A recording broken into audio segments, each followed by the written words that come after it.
1, 2, 3, 4.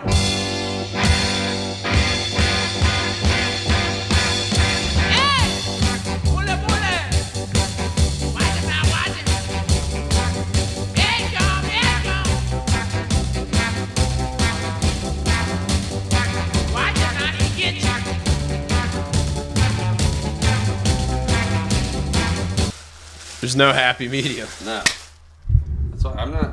I have window units, and I'm not. Everyone's like, yeah, you gotta Get on that window. Mini split, and I'm like, it didn't really run our electric bill up too much, to where it's like, I'm not gonna spend $10,000 to save $50 a month in the summertime. Or like it was. No. I'm cool with window units. I don't mind it. I got baseboard heating and window units are the way that I was raised, and it was because I was raised in a barn. It was literally a barn house, and like it was like you just suffer through the day in the downstairs. Windows are cracked, screened, but like there's bugs, so you gotta like be a little bit conscientious of like. I mean around here it's like I live in a fucking marsh. Like it's not. Bugs are horrible here. Yeah, like we had to get guinea hens when I was a little kid to kind of offset the fucking ticks and the roaches and shit like that. But like, yeah, like you go upstairs and it's like that nice relief is like what I'm looking for. You just didn't put a window unit downstairs? Well, our downstairs was like 3 times the size of the. So we would just crack a window. Like it was nice and open. Like you could crack it. It was designed that way. Get that breeze going with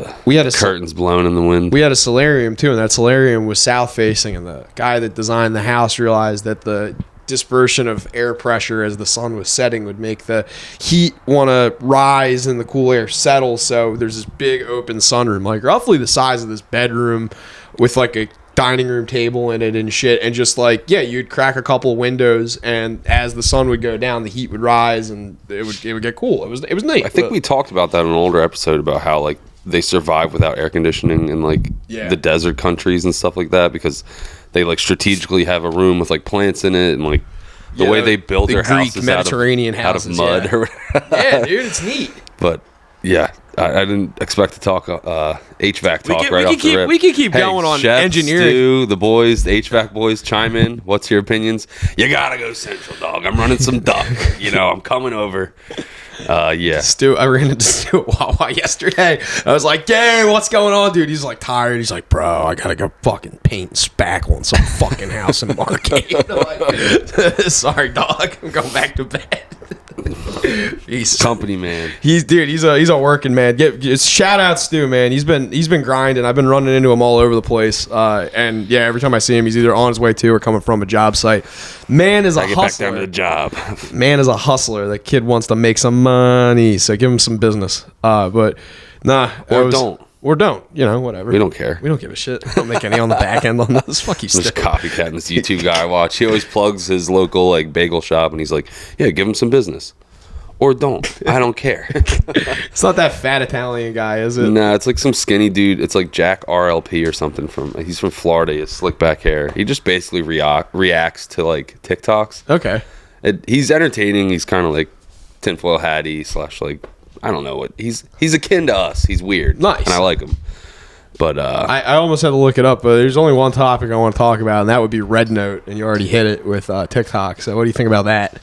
What's Red Note? It's that alternative. It's the new Chinese fucking social media fucking video sharing platform. The only place I've heard of it is our longtime friend of the podcast, Shea Guerrero, formerly Miguel Dalmau, this fucking clown libtard comic from New York. Miguel Respetor. Yeah, a big time. Fucking asshole. The only reason I've heard of, I think he called it the Red something. He like made a joke about Facebook. He's like, I'm going over to the Red Facebook or something. Yeah, it's like Red Note. He was like, called. Because of Mark Zuckerberg's newly implemented racist policies, I'll be leaving this platform. I was like, all right, dude. That was the only time I've heard of Red Note. So fill me in on Red Note. Don't let the door hit you on the way out, cocksucker. No, I don't know. Oh, this is just a one-off. But speaking of Joey, Jay might actually end up on Joey's podcast.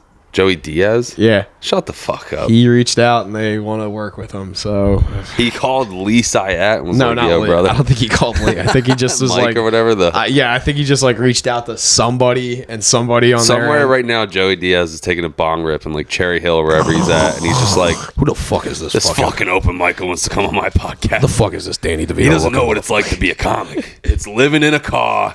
It's fucking doing blow till 4 a.m. in Detroit. You got black hookers everywhere.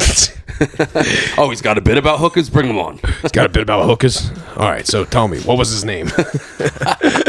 Give me a toss hand. Yeah, get over here. That would be nuts. That would be awesome. I'm poking fun, but No, I'd say I've been trying. Like I yelled at him enough this weekend about that goddamn show. You did not miss anything. I got hammered at the show, and it like. Okay. he sent a snap. It was like a 12-pack of fucking High Noons. You're like, I need this to get through this dog shit. Bro, it was so much worse. Like, so It was one of those nightmare gigs that any of your favorite comics describe on their podcast, where wasn't Jay wedged between two musical acts, and wasn't this at like a bar or something like that? So the venue is called Old Movies by the Sea. We could get back Fucking to, watching movies, dude. Yeah, we could get back to Red Note too after this, but no, the fucking it's Old Movies by the Sea. It's like 20s movie theater, which is cool. It's like a Nickelodeon movie theater, not like Nickelodeon the channel, like a Nickelodeon, like you used to pay a nickel to go see 3 flicks back to back to back. I didn't know Nickelodeon had any other meaning outside of Dan Schneider sucking on kids' feet. Well, that's I think what the appropriation has become. It is a foot, but no. Before it was a channel. Yeah, Nickelodeon was in reference to. There wasn't a word for Blockbuster back in the day, but like you would have theaters that would need to accommodate like a block. Like let's say, I don't know, just for argument's sake, The Great Train Robbery, like the famous 1919 silent film that like revolutionized like filmmaking and made it like a novelty. They would show it at big theaters, but then they would have these like smaller theaters, like little one-off theaters, and they were called Nickelodeons because it wasn't as big of a screen, so you weren't getting the same experience. And like bigger theaters would sometimes bring orchestras for silent films and stuff like that. The Nickelodeons were more like kind of Beaufunk. It was like somebody's garage that they were showing silent flicks in. Hey, but it's only a nickel. It's only a nickel. It's not 25, you know? Yeah, exactly. Yeah, exactly. So it was like a price That's thing. cool. But yeah, so that's what Jay was performing in. And it's kind of cool because the place is retro. They renovated it a little bit, but like all the light fixtures, the stage, like all the walls and stuff like that, it's got all like original fixtures. So like the light fixture isn't like an HVAC like that. It's like a fan with 2 lights in it that's like encased in a metal like housing, kind of like you would see on like a ferry. Yeah. It's neat. It's like real retro. So like the aesthetic was cool. Like it was really neat. Just the showrunners, I was under the impression I was the showrunner. So my plan was bring this thing, run 2 mics through this thing, and then take one of the aux jacks and run it through the board. So that way, not only could I mic the show, I could record it and film it, and Jay would have like podcast quality audio of his set. And I'm under the impression I'm doing that. So not only did I fucking bring all this gear, I brought the phone, I made a playlist for the, for the walk-ups. Had a walkout song. Led Zeppelin. Yeah, I was gonna do say hey, what you got to say, Hollywood. I was gonna do that one. I know, dude. She missed you. She's really been like jonesing for a pot. I was just up here the other day, and she came in and laid down and was crying on the bed. Like, Hey, I'm always afraid you're gonna bite my face off. she might. Nah, she's cool, man. If she's gonna bite your arms. That one time when I left and she busted out of the gate, I was like, she's gonna fucking rip my leg off. She just wants to, like, dude, I have to explain this like once a day at the park to people. It's like she just wants to rile you up so you'll play with her, and it's like she doesn't know how big she is. She's a fucking moron. She doesn't know that I have PTSD from big dogs. I'm just like, come here, sweetie. it doesn't even matter the breed. Like I've been bit by a pit and chased by a Rottweiler, and like ever since those 2 experiences, like any big dog, I'm like, if I'm apprehensive. once we're inside, I'm fine. But like when it comes to entering the domicile and departing the domicile with Cheyenne, I'm like, this is gonna be fucking hairy, dude. Yeah, that's always the kind of thing. But that's why she's like a good dog, because you want a dog that understands the front. Hey, get your moose out of that. Anyway, Just eating a fucking tobacco leaf. dude, loving it. Dude, she's gonna start shitting everywhere up here.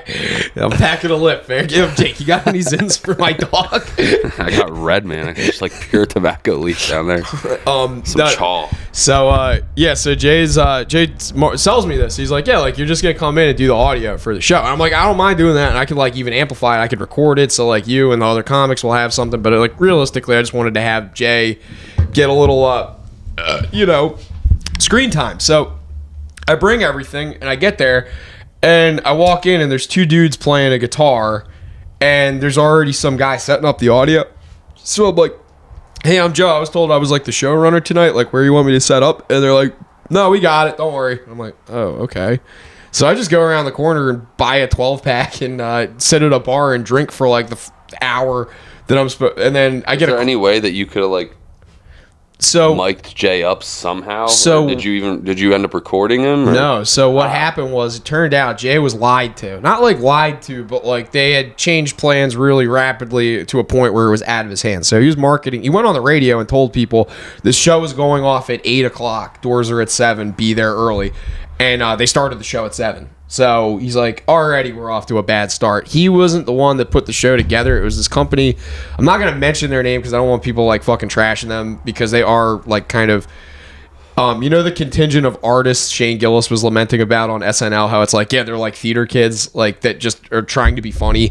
That's kind of this group of people, and they thought like they could amplify the show by bringing more people on as special guests. But A, nobody knew who the special guests were, and B, they weren't really that funny. If they would have just let Jay do his 30 minutes and like fall flat on his face, it would have been at least funny because he had jokes and 30 minutes of something planned. But he did 12 minutes because they bumped him for 2 acts. One dude was so fat he had to take his shoe off on stage because he was like, my foot hurts from gout. And then it took him a good 2 minutes to get on and off the stage respectively.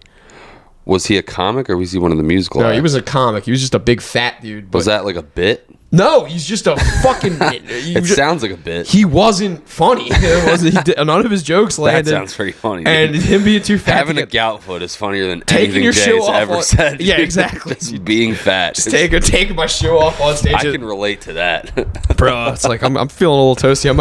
I'm doing the fat guy thing right now. I got shorts on under my sweatpants. I'm gonna take. Me too, dude. In case it gets hot, I gotta fucking Salute be prepared, dude. Yeah, I love doing that, dude. Let's go, dude. Yeah, there we go.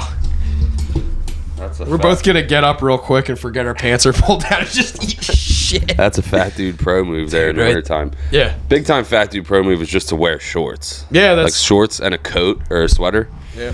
People look at you nuts, but like when everyone's sweating their bag off in ShopRite and you're fucking breezing with your nuts hanging out in your basketball shorts, it's like I love it. It's nice. Yeah, I was one of the day it snowed. I was wearing shorts, and there was one other shorts wearing Savage at ShopRite. He was skinny, and I'm like, not allowed, dude. Put some pants on. This isn't Minnesota, If you're not kid. 220 plus, you know, Kid, you can see your dick. like don't put care. some fucking pants Have on. some dignity. Yeah, that shorts in the winter is a fat dude only move. What other fat tricks do you have? Well, Deodorant in your legs to prevent chub rub? nah, I haven't. I wish my ex would have fucking known that trick. Hey, quit chewing on the table. Literally, when you're opening your lady's We're legs. just sitting here like we're taking a shit. Yeah, it does look like it does kind of look like we're I taking like a this. shit. It You want feels to like- pull I the feel pants? like Johnny Sack right now. Yeah, I Just know. sitting there fucking- Why are you eating the table? Stop licking that. Hey, come on, stop doing that. Hey, stop licking the table. Come here. Come here. There you go. Eating paint chips. Yeah, exactly. Like, Can be more tarded. yeah. No. So like, the fat guy move for. Well, now I'm hung up on fucking Ellie's vagina because she like, I like about to go down on her. I open her legs up and I'm like, I just hesitated for like a All red. second. She got diaper rash. Yeah, and I was like, "What the hell's going on Eat some down here?" A&D, sweetheart. And she's like, "Oh, chub rub," and I'm like, "Oh." Still ate it 'cause I'm a gentleman, you know. Dude, what are you gonna do? When you look at the fucking horse in the mouth, you know, you gotta feed it. You know? Yeah, give it some amen. carrots, like. But nah, that was That's like cool that she said chub rub. Like, she was rocking out. she didn't know how to shave her vagina correctly either, which it was like hairy on the inside.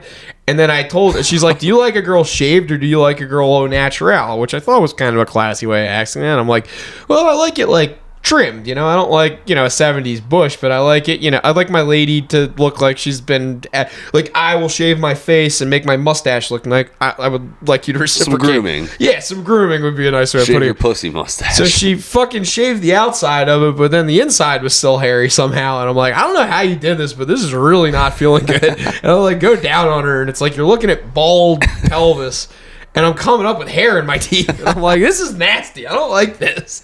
So, the last time we banged, she, like, bragged to me. She's like, I finally shaved my vagina to your liking. And it was still hairy. And I'm like, no. She's probably scared to get in there with the razor. Yeah, she had Seems some dangerous. I didn't even know hair grew up there until recently. She had some piss flaps, until brother. 2 minutes ago. little wizard sleeve going on. That's pretty cool. Chicks that ride horses, you can tell. It's pretty. Back to Jason. I'm a married man. I can't go talking about my wife's pussy on air. I'm not talking about that. That's all. This is all Joe. Yeah, but that's all I have to esoteric Joe knowledge to relate to. I understood. So Jay's pussy on stage was quite sweaty. No, he just it was out of his hand, and it was like as soon as the show started, everything was just clunky and overdone. And then I yelled at him because I'm like, dude, why would you let them like bitch you out at doing a full set? And he's like, I didn't get bitched out of a full set. I just I was told one thing and then they promised another, and I'm like, yeah, it's understandable. It just was more like. Was it his first time there? No, he's worked with these people before too. They probably didn't want to be like disagreeable on a first show. Nah, something. he's worked with them before, and they've pulled shit like this before. And I told him, hey, get yo, shy. I'll pass it. Chill. For the plugs, HRS Design and Promotion, Autumn Rink. Get in touch with her. She's gonna give you a nice new rebranded look for all of your design and social media needs. She's going to help you with printing, publishing, design, facilitating large business deals, brokering trades. She will execute hostile takeovers for any corporate occasion. Just kidding. She will make your website look very nice. She's very good. She's a lovely girl. She's going to help you get all of your social media looks spick and span and ready to promote. HRS Design and Promotions. Talk to Autumn. Tell him the Blacktooth Boy sent you. All right, we got Tommy Rink in the 11R rocket ship, as Jake likes to call it. He's going to start a new season. We got to get on top of sponsoring him again for this season. But, we got a win out of Tommy last year, which we were very proud of. We're excited to see what he could do in the fucking ship this year. So, Tommy in the 11R, go see him at the local dirt circuits. We got Shep. I forget his number, but he just placed second this year. We're going to sponsor him again. Very proud of Shep. Big shout out. Thank you for the shout out to us. We love you guys, and we really appreciate you guys making us the fastest podcast on the internet. She's nipped me. Hey! Get down! You get down. She did like the excited nibble. Yeah, she does that. She likes Snoop used to do that. She gets up on your wrists. Snoop used to do it on your belly. Dude, Snoop. My fat gut hanging there. Snoop was the lab, right? He's a white lab. Dude, they're like that. They like lay directly on your fucking gut, and then when they want something, they'll just like chomp your sternum. You're like, yo, what the fuck? Big his old dusty retard. rotten teeth. He was like 16 years old or something. It was just like hot ass breath. 99 in fucking dog years. Yeah, dude. I hated that fucking dog. That dog, Vincent and Stefan might not be here if that dog lives another 6 months. Damn, dude. It was that, like, I loved Snoop, but he was just... Dogs will do that to you, man. It wasn't because he was a senior. Like, apparently he was just an annoying dog his entire life. Even worse so when he was younger. But he would just bark, like, constantly. Like, for no fucking reason. Any hour of the night, like... And, like... He would do it when he wanted to be pet, and like you'd pet him, and he would still just be like, "Brr!" And just like literally would bark like every 20 seconds for his entire existence. Like I don't know. It would just bother me at like fucking 3 a.m. This thing would be fucking and I'm like, what? And you pet him, and he's just still he's just sitting there barking at you, and like I don't know. He ruined like 20 nights of sleep for me, and I was like, I'm about to break up with this chick because I can't fucking... I would... At a certain point, I started going home in the middle of the night because I was like... Your dog... Fuck this dog. Like, I was spoiled then, too. I would sleep till whenever I wanted. Obviously, no kids, no responsibility. Now, it's just like, whatever. Sleep is just... Sleep is a non-existent. Like, it's a complete luxury. It's a wish. Yeah. The I'm used to being awakened by annoying assholes early in the morning now. the one girl I dated when I was in Louisiana had a dog, and her roommate had a dog too. And her dog was cool. She had a shepherd, like an Aussie shepherd. So that dog was like high energy, but it was for the most part friendly and whatnot. But then the roommate had a goddamn it was a pit bull Malamute mix. So it was like A demon. it was like a pitch black with like neon blue eyes, and then it had this like white patch on its face. So it would come in and stare at you in the morning, and it was like dark. And I'm just like, Make you extremely uncomfortable. I would wake up to like fucking something wet and like fucking dog breath in my mouth, and this dog is this far away from me, just staring at me. It's probably snow. That was Wendy. It's different Wendy's pussy. She's fucking shit. She was the squirter, man. Squirts my hurts. She's a good egg, that one. My good friend's pit bull that bit me like 10 years ago. It actually just passed away recently. Shout out. R.I.P. Marley. But I was over her house hanging out. She was visiting home. Haven't seen this dog in years. Wait. Don't just glaze over that. Marley was in town. You didn't invite me to say hi? Huh? Marley was in town. No, her dog's name was Marley. Oh. Marley's my cousin. Damn it. This is my friend Jenna's dog. Oh, I thought Marley, like your cousin Marley, had this dog. That was a misunderstanding on my part. No. All I heard Jenna's dog pussy. was named Marley, like Marley. This thing keeps fucking. Something's fucking. Slap at a base. Oh. No, hadn't seen this dog in years. This dog was just an aggressive fucking dickhead. It was a pit. They do be like they would that. have to. It was the type of dog where they'd have to put her up when people were over and shit like that. And Sound yeah. familiar? It chomped the fuck out of me. Like when we were like 18, we were just shooting hoops. Or I was coming over the house or something. It just chomped the fuck out of my arm. Scared the shit out of me. It like chomped Ian Trout's fucking hand wide open. We were shooting hoops the one time. Just like jumped over the fence, ran out, and just bit the fuck out of him for no reason. We're like 30 feet away in the street, like playing basketball. You said jump the fence? Yeah, hopped the fence. They love doing that. Yeah, That's what I was coming over. I was reaching over the gate, and I'd known the dog since I was a puppy, and I was like, "Hey, Marley, what's up?" And it's just like just latches onto my arm, start fucking shaking. Jesus Christ! Yeah, I didn't like that dog, but again, this dog is super old now.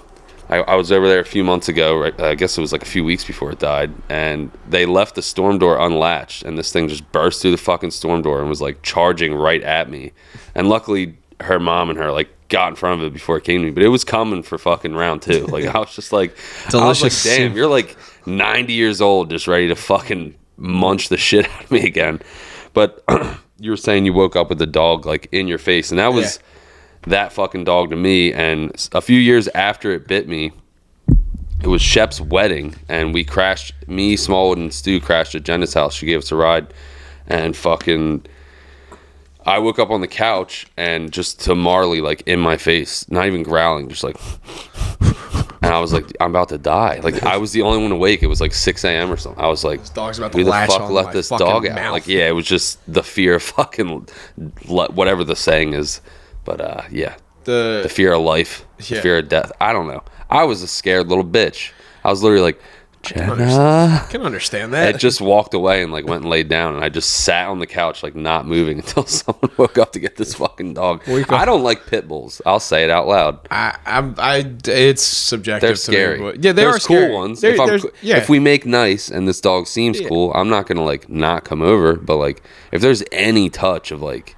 This dog's a little unhinged, yeah. Not a fucking shot. And one of my neighbors has one, and the other one has like a Malo, whatever the Malinois. fuck. It's like, this thing looks like a German police dog. Like, it just looks terrifying. And it just stands at their fence and just barks, like, viciously. And their fence isn't even a fence. It's just chicken wire. Yeah. They just moved in. There's no concrete. They literally just tapped in these, like, the stakes are like this big, and it's literally the shit you put around a garden. Like, it's like... It's nothing. I'm like, that is not stopping that fucking dog. No, absolutely not. And I was loading the kids up once, and it was going fucking nuts. And I like panicked and just like shoved the kids in the back seat and shut the door. And I was like, I don't know what to do right now. Like, I just pictured this thing fucking munching Stefan out of his fucking car seat. Both the neighbors' dogs are just demon. I'm like, the kids aren't outside by themselves right now, but like in 5 years they're playing in the backyard. I don't know. I'm getting a bigger fence. I ain't fucking with these fucking dickhead dogs.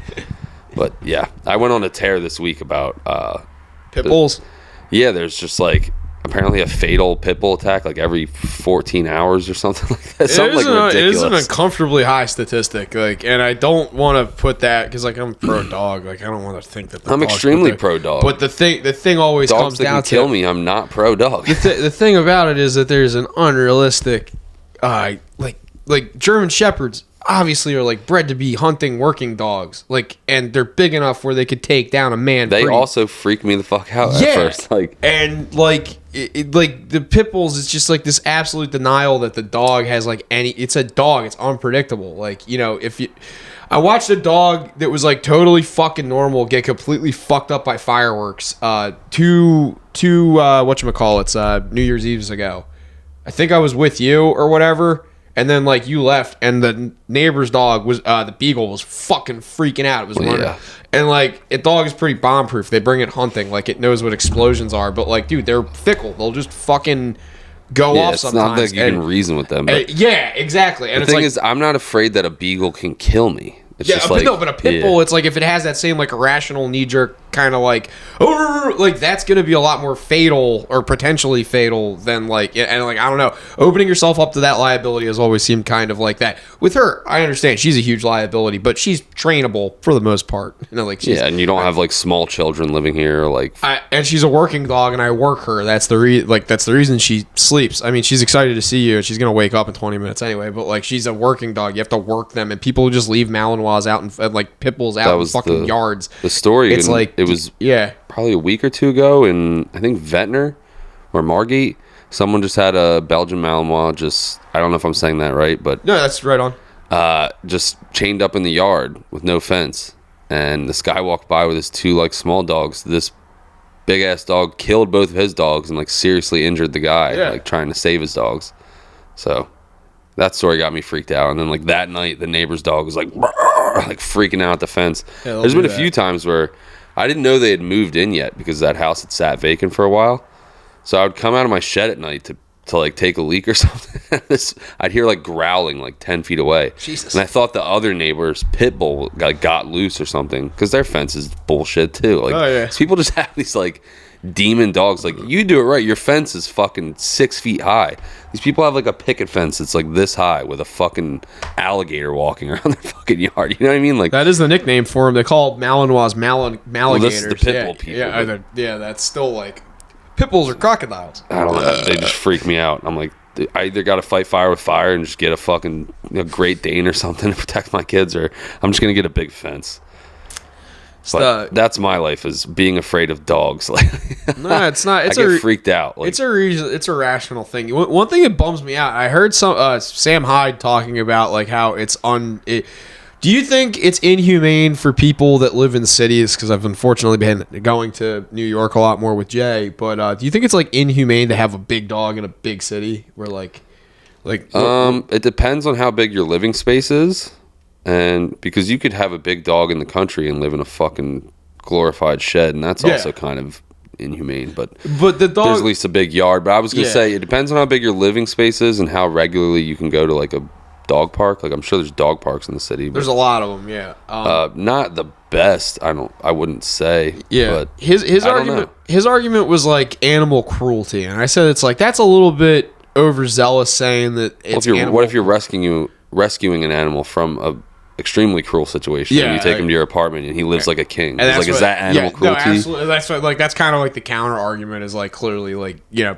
you can improve an animal situation, and it's clearly the most humane thing you can do, even if it is like There'd be someone home with them all day. You could go on fucking walks 5 times a day. Like, a kid, like, I don't know. Yeah, I'm not the gatekeeper of dog rights. Like, no, same. But like, I think we should euthanize all pit bulls. That was kind of where I steered it back. Like, the last time I was in the city, I was in Hell's Kitchen, and I was drinking at this bar, and there was a couple that was next to me, and they're extremely pro dog. The guy that runs the bar was extremely like pro dog. I was showing off pictures of Shy.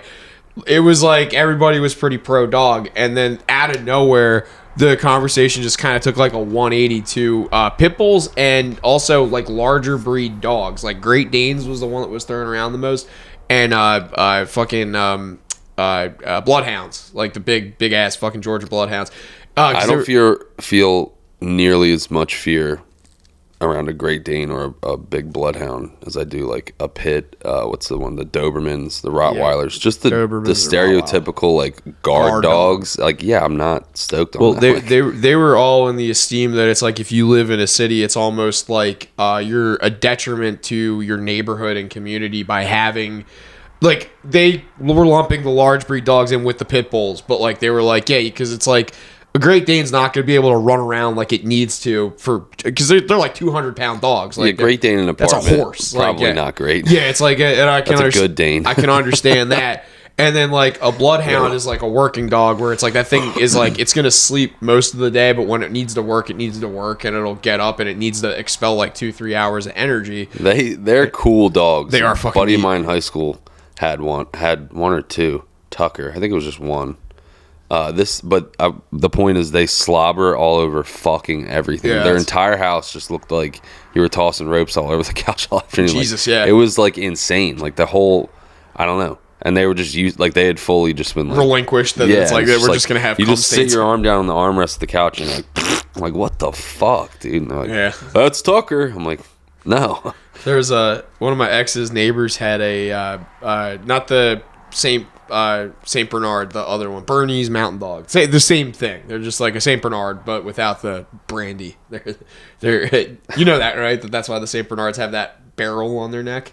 I have no idea. I don't know dog breeds very well. Saint Bernard, half of them I don't even know what you're talking Saint about. Bernards are like big, fluffy dogs. They end up being about like 175 pounds, and they're known for being rescue dogs, like in alpine situations, because they're mountain dogs.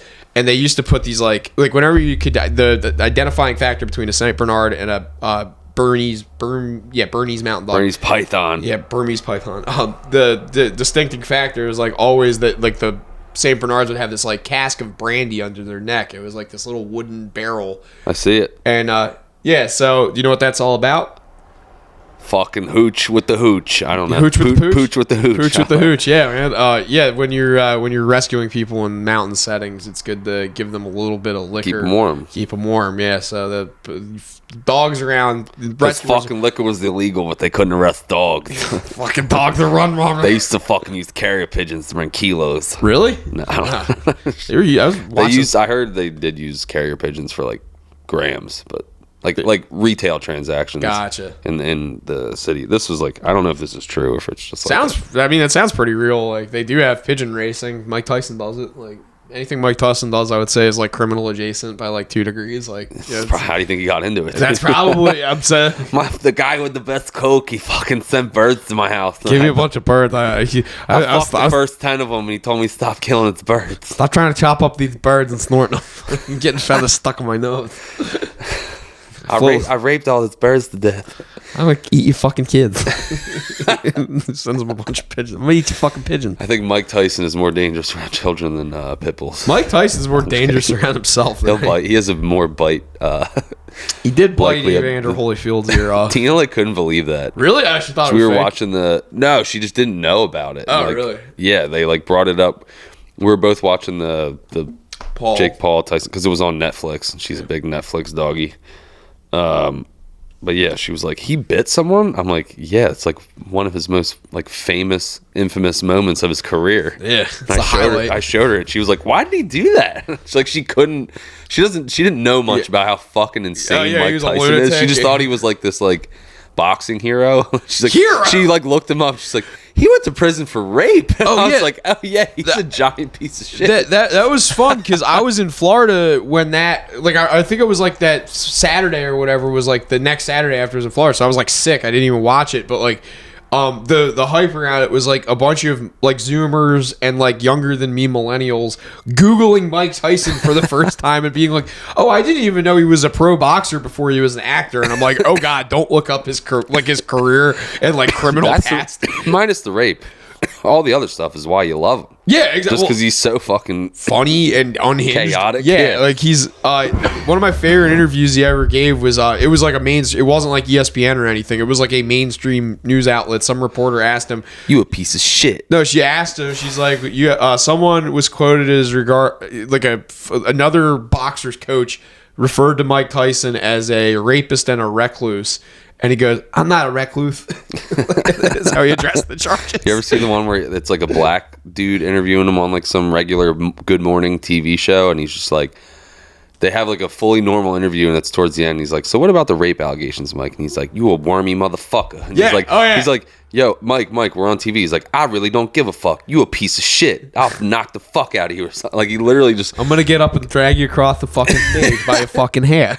dude, it's like on live national television. He's like, "Fuck you and fuck this TV station. You're a piece of shit." And he just gets up and walks out. Apparently, they got fined like $1 million fucking dollars for it. The network, not Mike. No, that's what I mean. Good. That's why you don't ask Mike about I paid a fine. I don't give a shit. Fucking got that on me right now. Speaking of wildfires in California have been roaring lately, but it always comes back to that video that I sent you of the guy who's walking around the wildfires shirtless holding a puppy. Do you remember that? No. Here, hang on to this real quick. Yeah, there's was he some like crunchy hippie dude? Not really. He looks like kind of dude broy. Like if like my guess would be his name is Tyler, something like that. Nice. But yeah, he's walking around in LA in a wildfire like a decade ago, and he's talking to the guy during wildfire hits on reporter. Yeah, right here. Okay.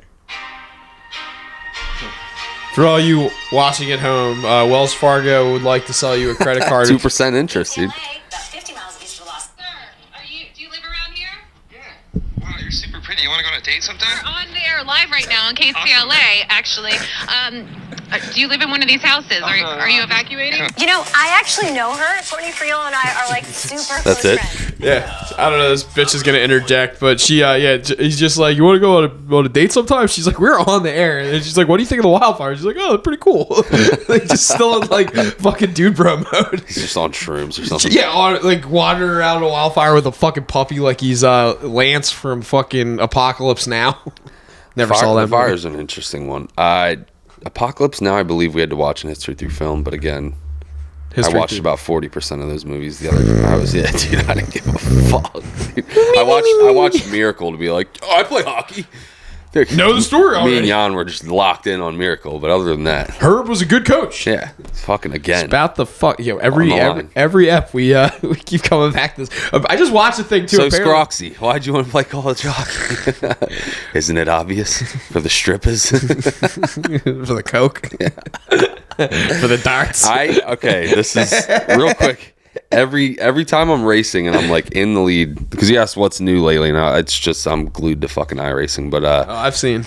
I've run something like 350 races or something. Yeah, you're back on it though. I'm happy about that. Yeah, that was fucking NASCAR. I did wreck the shit out of a guy last night, so I'm just eerily waiting that email to come in. But I think of a line from that scene I was just imitating every time, where if I'm in the lead and someone kind of does me dirty and like wrecks me out, I'm like, I had the ring right on my finger, and he's like, "That pansy knocked the ring right off my finger," something like that. Like that one Boston accent. I think it was O'Callahan, OC. I'm butchering the line right now. He's like, "That pansy sucker punches me and takes the ring right off my finger." Yeah, and I think that's every it, yeah. time I get wrecked, I just hear that line in my head, and it's just like, it's not like once, it's like the rest of the race. I'm like, "Knock the fucking wind right off my finger." Knock the fucking air right out of my tires. You know how you're saying you're like walking in the woods talking in like Irish accents or something? Yeah, totally. That's like me just doing that scene Just over and over quoting again. fucking Miracle. He knocked the wind right off my finger. It's like kind of insane. But No, I understand it though. There's a certain level of panache to having like monologues with yourself over some very mundane thing. Yeah, I know. I so get it. Seymour, why'd you want to go sim racing? Isn't it obvious for the girls? Isn't it obvious? I hate my life Because I like peeing in water bottles in my shed. because I got too many buckets. I need to put shit on them. Yeah, my TV's mounted on a 5-gallon bucket in a box. Yeah, dude. Hey. Oh, But what yeah, are you gonna do? I mean, that's it. We're recording in a spare bedroom with wood paneling wallpaper. I mean, hey, I got a make it kick work. out of an entire lobby the other night. 'Cause I was in like, I somehow made it to the A lobby for like a week. Nice. I lost my A license already, but it's fine.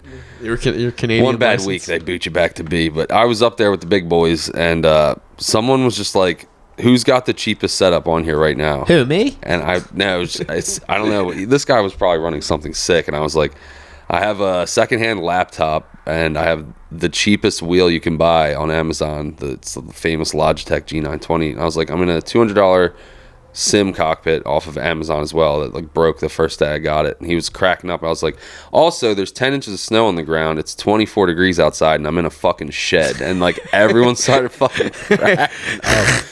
And they're like, why are you in your shed, mate? It's like Australian dudes on there and shit. I'm like, well, I have kids now. I can't smoke weed in the house. So, like, I smoke in my shed. And that's one guy's just like, I'm 55 years old. I smoke in my fucking living room. No one tell me nothing. I'm like, well, I'm 30 and I have a wife and 2 fucking kids. So, and then I was getting roasted. And the one guy's like, that don't stop me. I'm like, I'm getting roasted for not smoking weed in the house, dude. My kids, and they're like, you should give your kids bong hits, faggot. Like, I'm like, all right, fuck you. But yeah, it was that was like the highlight of my week. Was literally the whole chat just started like lighting up, people cracking up. We're steering slowly back towards Xbox 360 lobbies. That's pretty fucking spot on. A little bit, that's great. Yeah, you say faggot on there, and you'll get some people being like, whoa. But I don't know. I cussed people out and haven't got chat banned yet, but that's the thing too, where it's not like Xbox lobbies at all, because you can literally, it's all recorded and people can just cut your recording and send it to Iris and get you fucking banned. So yeah, I've said a lot of slurs. Never an M-bomb yet, but that's good. Race stuff is like immediate departure, like banned from the platform entirely. Yeah, but I did slip on Xbox and kind of quieted the whole lobby. Oof. I thought it would hit. There was some Southern accents in there. I'm like, oh, this is going to go well. This is going to go over right. And I sent it, and everyone was like, whoa, like, chill out. And I was just like, oh, fuck. I thought this was America. I think this. What, we can't have fun in here? Me and I was like, you're being a fucking and everyone was like, what the fuck? Easy. Yeah. Well. It happens. You know, you put that race helmet on, you know. You're out there in a fucking helmet. In a fire suit. Yeah, dude. It's cold. That'd be hilarious. That would be fun. I want to get you a fire suit just so that you can mow the lawn. Like, you need to get to a dad. Just a Dale Jr. like mock Budweiser fire suit. Yeah. And a helmet and then gloves, and you gotta go mow the lawn. And then you gotta get a little one for Vinny, and Vinny's gotta get like a little ride-on lawnmower, and you guys gotta mow the lawn and run hot laps around the house. Just overheat and have a stroke. Hit the wall, die. The time was 3:47. Bro, I think like while I was sick, that's like all I watched was like we're gonna lose and like Are You Garbage, and that was like pretty much that was it. And I didn't realize how much. I went on that whole time we weren't recording was like a month straight of just We're Gonna Lose clips. Like it's good. He's got a good backlog. Like it gets repetitive, but every now, like once a video, he'll say something like that just. It makes me laugh like out loud like an idiot. Like I find myself saying, like, quoting him like out. I was born with SIDS. Yeah, like I find it's like, hey, me. Like I'll say that constantly. Like I'll just be driving and say that, or like I'll be in the supermarket and like someone will be having a conversation that you're over here and just look to myself like, who, me? Who, me? All the time I'm in my head. I'm just like, first place, yes. Mom, in first place. You owe me $5. Check out We're Gonna Lose if you haven't. He does not just NASCAR. It's like Call of Duty. Yeah, like he does controls all sorts of shit. He's fantastic. He's funny. I want to I was trying to find like not a documentary, but some type of like interview with him or something, like the real guy behind. Like you can't really. He's a pretty private dude. Like he shows his face, but like he looks like Johnny Sins kind of, which is funny. Someone Johnny Autisons. Yeah. Boo, but fucking, there was like one interview, but it got deleted, so I don't know. I want to know more about you. We're Gonna Lose. Big fan. Come on the pod. One of our peers. He's got like 200K subs or something. But but he hasn't been on the Blacktooth podcast yet. We could bump your numbers, buddy. Get you 93 subscribers. Same with I don't even what's Joey and Lee's podcast called now? Church of What's Happening. It's Back to the Church. I don't think is it the Church? I don't know. I think they did rebrand Back to the Church like a month or two ago. Okay, cool. It was like the check-in. But then Lee moved to New York and they started doing it in person again. Nice. But the check-in was because they were doing it over the phone. We saw it. I love Joey, but their podcast is like tenfold better with Lee. Oh yeah. And it's kind of like, it's funny because back in the heyday of the church, almost not that Lee was dead weight. He was a great side character, but he was like someone that I think like a lot of podcasts miss the opportunity to have someone that genuinely is like a Padawan, like the Grasshopper, whatever it is. Like Joey was very good at being like the Mr. Miyagi to the Karate Kid. I'm not saying that Stars of Death. Yeah, like I'm not saying that like feeding him 2,500 milligrams of edibles that'll change anyone's life. And making him produce a podcast is good for you, but like he would ask genuine questions and Joey would give him genuine answers, and I always thought that was a very charming dynamic of church. I just feel like Lee has totally evolved from the early days of the church, where he was like this not scared kid in LA, but like kind of like had meek. this air of like just like naivety about him, or like innocence, like where I feel like he's just evolved massively, and he's as important to that show as Joey, maybe 60-40, but like he's like, I don't know, and he's funny, like he's doing comedy and shit like that. Like maybe Jay could open for Lee. Lost a bunch of weight too. I feel like he looks good. He's came a long way. I'm a big fan of Lee Syatt. Check him out. This is just the Plug Tooth podcast. Plug Tooth podcast. Anything I enjoy, you should watch. I've been watching a lot of like body cam fucking still. Yeah, those are a fun one. They've been good. We talked about it a little bit last time. We talked. It was like a month and a half ago. But yeah, the body cams have been good, man. What it is that a lot of places are dialing back on public surveillance because of body cams, and public surveillance was like, even though it's public, it's privatized. But now like private companies are buying the rights to surveil places. So they were doing this public surveillance, like just those cameras on the street corners and shit. Yeah. So like, I don't like that. Well, so there's a company in Philly that I guess like bought the rights to the camera, and they live streamed K&A in Kensington. And they were K&A. Kensington. It's like it's like the neighborhood is called K&A. You just watch the fucking the surf cam from 7th Street Surf Shop. Dude. Yeah, it's so you could go on the live stream, and they were doing it on Legion of Skanks a couple of months ago, and some rapper, that fucking demonic rapper from fucking Kensington and Philly that like sacrifices goats and shit.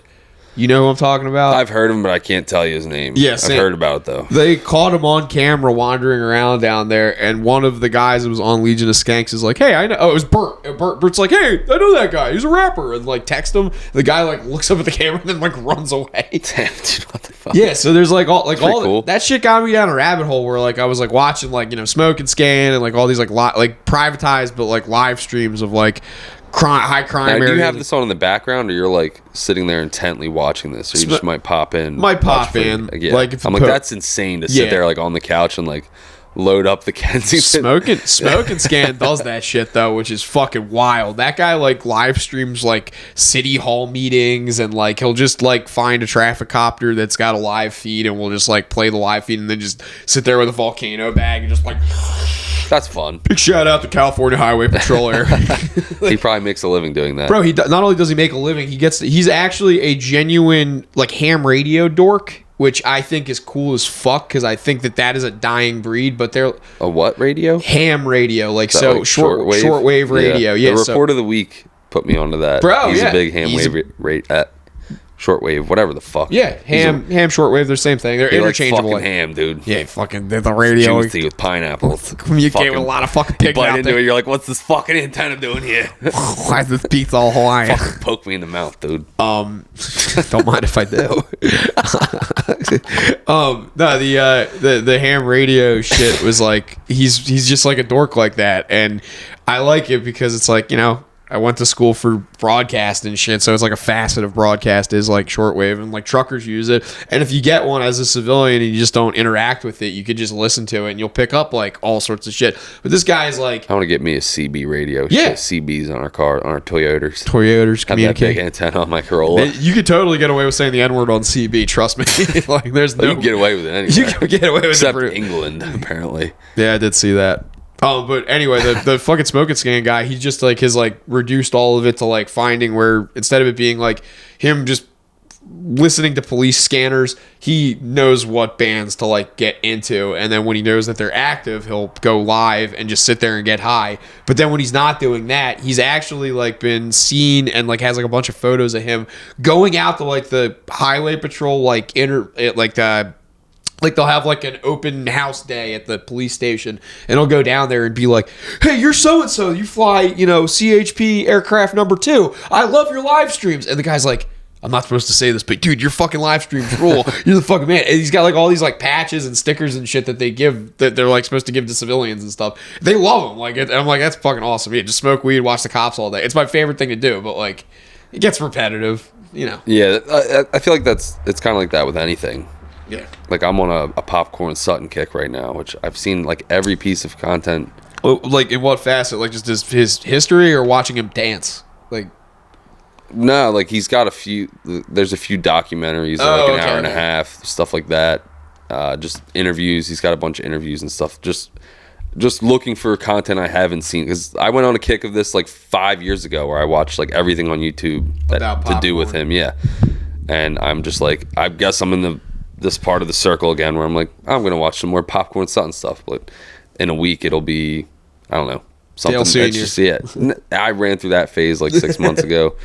But yeah, it's like weird how you get in these like random, like We're Gonna Lose was for like 2 solid weeks where it's just like, it's the best thing ever. I did it with Matt and Shane's clips for the longest time. You just kind of bebop around, just surfing the web, bro. Yeah, dude. And anything you listen to like too many in a row, then you're like, fuck this. Like I did that with the RLP guy I was talking about earlier, which RLP? is like the guy who just reacts to like he talks about like finance and like conspiracy and just like, I don't know. He's cool. Check him out. Jack RLP. Have you seen Ninjas Are Butterflies? Do you know them? No. They kind of look like the guys from Duck Dynasty, but they're like 2 fat guys and a chick, and they do conspiracy theories. That sounds fun. It's fun. Their channel's great. It's their shorts are better than their long form because their shorts are just condensing it, and they really like leave it. Meat. They leave it open ended, but like it's easy to just be like, huh, and then you Google it real quick. It's like, oh, yeah. Like I think like I don't know if it was because of the fact checking or because someone posted that like they're like, you guys are great and I love watching you, but you get like so much shit wrong. And I'm like, yeah, that is kind of true. That's the fun of conspiracy Who's fucking fact checking? We're like conspiracy theorists are like tabloids. We just need a fucking juicy story to latch onto. Something good to chew on for a little while. Yeah, and I'm believing it. Yeah, man. You're talking about California, and that's the obvious conspiracies, the direct energy weapons. Yeah, and I guess Chinatown coming to fruition. The movie Chinatown, Jack Nicholson. That's always predictive programming. Hollywood's been doing that forever. Well, yeah, and like since the Nickelodeon era. Jakey, call back. Fucking calling it back. It was weird. It's like the wildfires happened, and then just out of nowhere, I watched a Red Letter Media review of Who Framed Roger Rabbit, and I didn't realize that Chinatown, The Two Jakes, and Who Framed Roger Rabbit are all technically in the same universe, which was like pretty fucking wild. Because you had to have seen Who Framed Roger Rabbit, right, as a kid? I've never even heard of any of these movies. Oh shit! Okay, yeah. So Who Framed Roger Rabbit was this movie from the late '80s where they like animated like Disney and Warner Brothers cartoons, so it's like Mickey Mouse and like Donald Duck and like all of them, but they're interacting with real actors and stuff. So I might have seen bits of that as a kid. I've seen it probably like 50 times. I probably couldn't quote you anything from the movie. I just know it's like silly and it was very entertaining. It's like slapsticky, but I feel like they had shit from that at the WB store in Atlantic City. Absolutely, yeah. There was the guy's name is. It's my favorite store as a kid. Dude, fucking missed the so cool. Missed the fucking WB store. I miss fucking Planet Hollywood too. AC in the 90s was something else, brother. You had to be there. I was 7, but so I try to tell people it was cool. I try to tell people how it's like people are like, dude. Jen sent me the other day. She's like, there's this girl that goes on GeoGuessr and she drops herself into a random location and she'll just be like, is it nice or is it bad? And she sent me one where it was like New Jersey, and like the chick was like so fucking selective with what it was. Like the only places around here she went is Lake Lenape, which is nice, and then Trenton, which is also nice, like in certain areas, like when you cherry pick. Like any city. Exactly. There's definitely going to be a nice part. And then the punchline is she drops herself into literally fucking back Maryland Avenue in AC and is like, ick. And I'm like, you picked the worst fucking part of the worst part AC of is Atlantic. kind of a shithole, but It's a shithole. Oceans, Revel, and Borgata are nice. It's got history. I like the if you ever have the opportunity, go up there right across from Ocean, the old Arts Center. They have a history museum in there. And if you go to the stock car races, which are coming up, not the stock car races, the midget car races, they're coming up soon. I'm gonna have to go to that. Dude, you got to. It's so much fun. Like I can't believe It you kind of go. sucks. The tracks, it's like Bowman Gray No, in Atlantic City. dude. They just, my issue, I went twice in the past as a kid when I was racing, and like, Yeah. it's too many cars on too small of a track that they literally, there's a caution every like there's no good runs, and it's so hard to pass. No, second day you get a lot of good runs. The time trials, yes, because there's way too many cars on Just there. the heat races. The I heat- don't know if I went the second day when I was a kid. Yeah, the second day it's a lot more tighter, it's a lot more competitive, and there's a lot more rubber in the turns because it's flat. There's no berm, so the cars will catch the rubber and either lock in or just like go flying out. So the wrecks are a little bit more dramatic. I'm not saying I like the I'm wrecks, gonna but go, but I just Yeah. remember that was my complaint was just go like the second- caution, yeah, caution. just go It the was just second like, day. It was like iRacing. It was just fucking pace laps constantly. Yeah, it is a lot of Can we yellow. keep it the fucking together. It's a I'll lot just of go yellow. for the main event. I don't need to go watch fucking heat races. Even the UFC at that was like the Boardwalk Hall. It was like that was fun, but like I probably won't do that again. Like No. if boxing maybe because I've never seen. I the last boxing match I Is think. that what that's from? Which one? $900. Oh yeah, the UFC thing. That was they were having. I was wondering what that means. They were seats, and you know, You like could buy one. like the lower level, like when it wasn't the bullies, like oh shit, fumble. You know, Or like just when, like yeah. You know when like the it was like they would take the ice out, and it was like just the boards were left. How they would have those like seats that were like flat, like on the flat regular ground. folding chairs. Yeah, regular ass folding chairs, and it was like all those had that fucking thing on it, and you could buy packages where you like do meet and greets with the fighters and like do like all sorts of shit that's like interactive. So it's like, yeah, the $900 experience is like you probably met some like main event fighters and like, but there was like $250 ones. This is what Jake comes here for. He doesn't get this kind of love at home. She needs to get her fucking nails trimmed. She fucking hemmed me up in bed like Yeah, they're long. two nights ago, I think. Fucking kicked me square in the middle of the fucking back, 3:00 in the morning. I had like a fucking claw print like 3 inches down the center of my fucking back, and she was just looking at me like, I'm gonna lay there, okay. Fucking retard. Love you, hate you at the same time. I love you, but I hate you. It's just kidding. I love you. She's been licking her hoo-ha too. just loving that. That Calamity. She's a lady. She's a looker. Everybody tells me how pretty she is. She is a good looking dog. And then she like fucking barks at them. Yeah, she's scary. She made friends with a dog yesterday though, and the guy was cool, but he was like, I just ran my dog, and I know your dog wants to run, so I can't let her run because she's gonna get too tired. And I was like, I understand, but like they were sniffing through the fence. She was all wags, wasn't barking at her. It's having a good time. Get over here.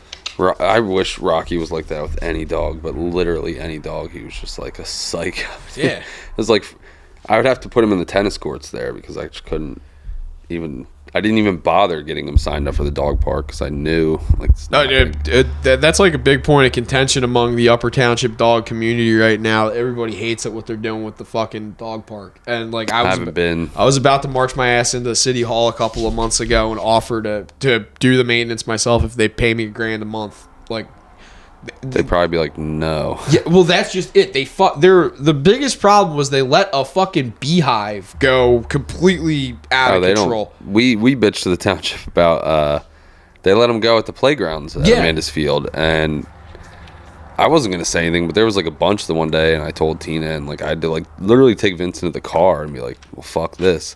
Yeah. So she just sent an email, and they're like, yeah, we'll take care of it. And They never do. They never fucking. Yeah. And that's like their main fucking park. Like, Yeah, the dog park's no excuse because it's across the goddamn street from their fucking headquarters. Like, bro, like there's a beehive, so it wasn't like it was like in a tree or anything. It was like in the ground, and they would have to like clearly call a pest control like person to come out and get it, because you have to like, you don't have to excavate or anything. You just have to like get It's to be done by a professional. Yeah, you have without to- getting your ass fucking stung up. or like any of the fucking dog. Like you have to close the park for a day to do this, or like for the time being, and then if they lay poison or whatever. But anyway, Yeah. that was like the most like glaring problem was this beehive that they just like, it was like a small one at the beginning, but then it was like underground and they still haven't taken it out. So you could probably go to the dog park and fucking dig out the corner and find how big it was. But a bunch of dogs were getting stung. They never cleaned the fucking park from the brambles, and the brambles attract ticks, and the ticks like hide in them, and then the dogs like chew on them, and then like she was getting ticks in like her ears and like all up in her mouth and her neck and shit. And then my buddy Joe's dog was getting ticks, and like me and him were like, is this even worth fucking paying for anymore? And he's like, no. And I'm like, yeah, I'm not coming here no more. Yeah. It's just it was just fucking ridiculous. They do this township does not care about the fucking parks, and it's like they spent all that money making 2 new fucking softball fields over there and haven't been used once. They can't fucking clean any of the branches up. They can't clear any of the snow up. You're Like, talking about in the back there? oh yeah. Well, that was already there. No, they added 2 new softball fields there. Yeah, like they put fencing in, they put dirt down, they built benches. So it's 4 fields in the back, right? 3. The one was like there, but it was overgrown. They added a bunch of stuff and fixed up the benches. Like it wasn't fun.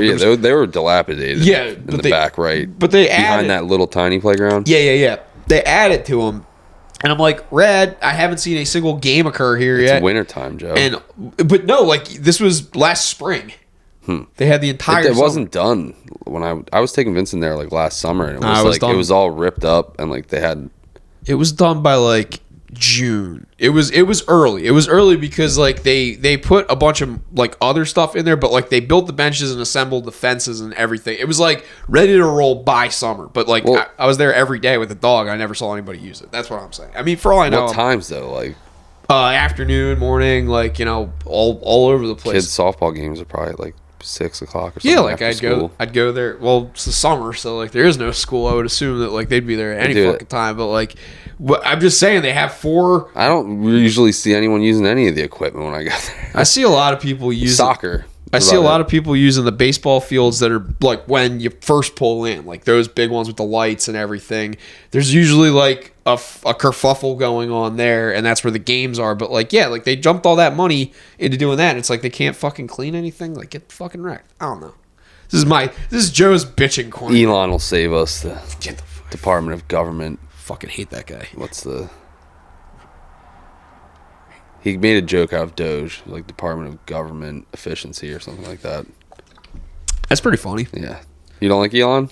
Not a I was when I thought he was going to actually like follow through with a lot of the stuff on the SpaceX, and then Asmon Gold has been up his ass lately, and he's like, he made a good point. He's like, Elon was lying about playing a video game. He was live streaming a video game that someone else was playing, but just put his picture in the corner like he was playing it and was just reading the comments. And like Asmongold proved he was doing that. He's like, well, my basis for my argument is if he's lying about this, he could be lying about bigger stuff too, because he's just proved himself to be a huckster and a fraud. So like he might be 4th in the world, or his account might be 4th in the world or whatever, but clearly he's not showing how he got it. He might have just paid to play, something like that. Oh, So- he's claiming to be 4th in the world in a game. Yeah, and he's not even the one playing it. Yeah, exactly. That's lame. Exactly, and It's like me hiring Tommy to run my iRacing for a few months and just Bro. bump my numbers up. Yeah, and I mean, like, look, there's nothing wrong with that. Like, if you just want the prestige of it without any of the skill, you have the bankroll. Like, by all means, spend your money however you want. But like, don't claim to be. yeah, like you're paying to win, and like and like I said, like it's not that it's the most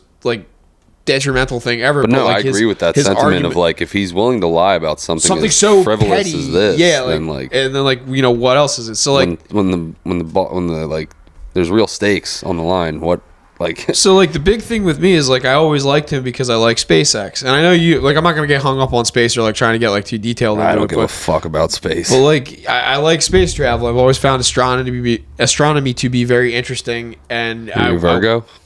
No, astrology is, and I'm fucking with you. I'm a Pisces, I'm a fish, baby. Slide right in there, I'm a Scorpion, dog. Scorpione. We're the best in bed. That's what all of them say. Yeah, that's what everyone says. My They ex fucking was lied to me. my ex was a Pisces. She smelled like a fish in bed. But no, Elon's like space program, I was like all for it because, like I said, when I was younger, I really liked Richard Branson. I thought Richard Branson was the fucking coolest with Virgin because Virgin Galactic was Isn't he like Epstein-esque? Yeah, he's basically just the Epstein that didn't get caught, and also he's got like a lot. Virgin Mobile went bankrupt, and he's like still kind of a billionaire. So something about that don't sit right with me. Like he's got. Didn't he have like an airline at one point? Yeah, too? Virgin Airline, Virgin Galactic, Virgin Mobile, Virgin Records. Like he was a mogul. Like It's a weird name for a business. It was yeah, I forget why. I vaguely remember him explaining why he named it that. It was like because it was supposed to be like a pure brand or something, but it might have been more to it. Anyway, He liked pizza. We'll he say. liked the little fucking kids. But no, Richard Branson and his pussy pot pie. You just like fucking you fell off, and then the next one was like I like McAfee, but McAfee wasn't like trying to go to space. He was just trying to like fund fucking revolutions and police, Smoke crack, smoke fucking meth, and manufacture fucking firearms and shit. McAfee was fascinating. He was so but neat. I don't know. He was fucking weird. Oh, he was super weird. He's one of those like popcorn-esque dudes where you watch McAfee content for a week and then you don't touch it again for 5 years. I watched it unfold in real time, so I was getting it in chunks, so it was a lot more palatable for me. But then, like at the end, everything like it was like 1 year of him just like going off the fucking rails, and that's what everybody really remembers. But I remember like before he moved to fucking Belize, like he was like in Amsterdam or something, like Netherlands somewhere. And yeah, he was like making these like weird fucking posts on social media about like how he's like, you think I'm in one place, but I'm not. And it'll be like his location or whatever on Facebook is like, you know, like the United Kingdom, but like it's a picture of him on a beach with a firearm and like a hooker. Like it's like, okay, what's going on here, dude? And it made no fucking sense, but it was like compelling, you know. He was on the podcast with the dogs. Yeah, he was because they would. He was at the end of his life like doing interviews with anybody. Like I think Compound was trying to get him too. Like he did. And then they were like, at the end, they're like, we have to ask. And he's like, do I ask you about your sexual proclivities? Like, he was literally just like, I don't want to talk about this. Fair enough. Yeah. They're like, all right. He's like, and what makes gross? You know what I'm saying? Like, it's true. I mean, he was a fucking foul dude. What's the rumor? He was have girls poop on him or something? No, he did everything. He was making meth. McAfee's pretty well documented. Well, like the stuff that the whatever government was trying to get him in Belize, I want to say it was Colombian. It was probably like Honduras or something. Anyway, McAfee would hire prostitutes a lot. He would surround himself with prostitutes, and he had a main bottom bitch prostitute that he basically like corresponded with. His wife? Mainly. No, it was just some prostitute he trusted, but she was like an oxymoron. Uncomfortably young to begin with. She was like 18 or 19, and she would like they asked like, what does he want? And she's like, well, he manufactured meth and manufactured guns, so he pretty much was like only asking me to go get him like 14-year-old girls. And it turned out like one of the girls that ended up being one of his like more like when he was public with like some of these prostitutes, like the girl was 18, but she's like, we've been sleeping together for like 6 years, and it's like, ugh, that's fucking foul. Don't like that. Yeah. What is it with like super rich guys just wanting to fuck kids? Like I don't know, brother. I don't like it. I aspire to be wealthy, but I aspire to fuck kids. No, I'm not. I wasn't gonna say it. It's just weird. I'll do it for fucking $5. You know, pit bulls are violent. Billionaires like to fuck kids, and I don't know why that is. I don't think I'll ever be a billionaire, so I don't think I'm in any danger. But why? It's like a common theme. It's weird. Yeah, it's a very strange one. Well, I mean, it's just like there's nothing left to conquer. So it's like probably. Well, it's probably a mixture of that and, like I said, like I think a lot of it is like that's like a blackmail, conquering. Yeah, it's like, well, I mean, it's taboo for sure. Like and like when you run out of Earth to like physically go conquer, like what else is there? But I guess like morality. Which was kind of the argument. I'm sure you can analyze it psychologically like that. I was going to say some like mechanism that. I was going to say that was like kind of the disposition of the Nazis. It's like we're going to conquer the land like when we get the people behind us, but before that they were burning books and like trying to control the ideology. So like there is a little something to that of it being like you have to mentally like domineer people for a society to function, or at least like that's what. Totalitarianism and fascism. I'm not saying reach. I'm not. That's the full. That's like the ideology. I'm not saying that, but I am saying it's in like you have to. They're like, I have to domineer a 14-year-old. Well, no. Think about the power dynamic. Peace. No, think about the. No, it's not for world peace. It's for blackmail. But like, it's like obviously, it's like how do we have leverage over the French government? Well, put Macron in a fucking Turkish bathhouse with a 6-year-old rubbing his feet, and it's like, yeah, that's fucking weird. That's a thing that will. Yeah, but I'm saying like. McAfee wasn't doing it for blackmail. Like he was on meth. Procuring, I think he was just as like, but it's shot out. It's not even political people. I'm saying just uber rich people are just like the Diddies of the world. And like I don't know. It's just like this whole. Oh, you didn't read that yet? That one came out like right before Diddy, so Diddy might have overshadowed it. But there was like a tell-all fucking prostitute. No Diddy. There's some like prostitute from she moved from the UK to Saudi Arabia or to Dubai or whatever, and then from there she's getting pimped out by the royal family or something. Yeah. Had a fucking dog and a 6-year-old or a 16-year-old, and like get shit on, and she's like, "But I have $1 million liquid cash," and it's like, that's not gonna last that long in the current economy. I'd fuck a dog for $1 million. Fuck a dog Not for as a child cash, though. Yeah, I can handle it at 30. But yeah, she was like, yeah, I'm like 28, I can retire, and it's like your million's not gonna last you that long, even if it's liquid. But like, how old was she when this stuff happened? I feel like your teens, like she got trafficked, like yeah, clearly. that's not great. And I'm like, say if she was like 22 and she made this decision for $1 million, then like, who am I? And to it wasn't judge? like a decision. It was like she was like in this game for a while, and this was like her kind of like punctuation on. She's like, I don't have to do this anymore. And it's like, I think you should probably have not told anybody that's what you did. I would have just quietly lived off that mill as long as I could without saying. She's probably shit just the Johnny Mitchell of prostitution. Johnny Mitchell. Oh, the connector, or whatever, right? That guy. Man, what is? I wanted to believe him so bad, and he just got exposed. He's fake? Yeah, he's a fraud. No, tell me about it. I didn't hear about that. It's that one prison dude we talked about before that like fucking yells. He exposed him. There's JD DeLay? Yeah, there's just been a bunch of people. That's his story's made up. He did do a year in jail for selling weed, but like it's just total. Like he talks about he went to Colombia and was selling kilos. It's just total the farce. whole like people his, like second act of his fucking story is just total bullshit. The Hell's Angel guy he claimed to be like best friends with in prison like doesn't even exist. Like really, it's a fake. Like yeah, he's a total fugazi huckster. Yeah, but I mean he's got like 1 million subs on YouTube, so like who am I to judge? Care? He's an aspiring comic. Maybe him and Jake and.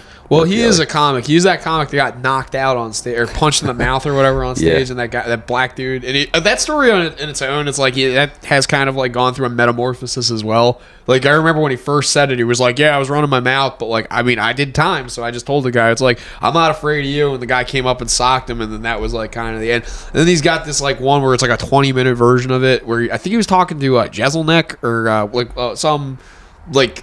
Guy that's like more talk showy than podcasty, but he was like talking to like a comic, and like they were commiserating about like rowdy crowds, and he was like told this like 20-minute rendition of that story where the guy was like clearly a crackhead, and like clearly like he had known that like I wasn't one to be tested but needed to test me, and it was like, okay, you're a little bit embellishing here. Yeah, I was gonna say embellishes a lot, but when he first came out he went like viral, super viral, and his stories talked about weed were relatively believable. I mean, believable enough, but then I don't know.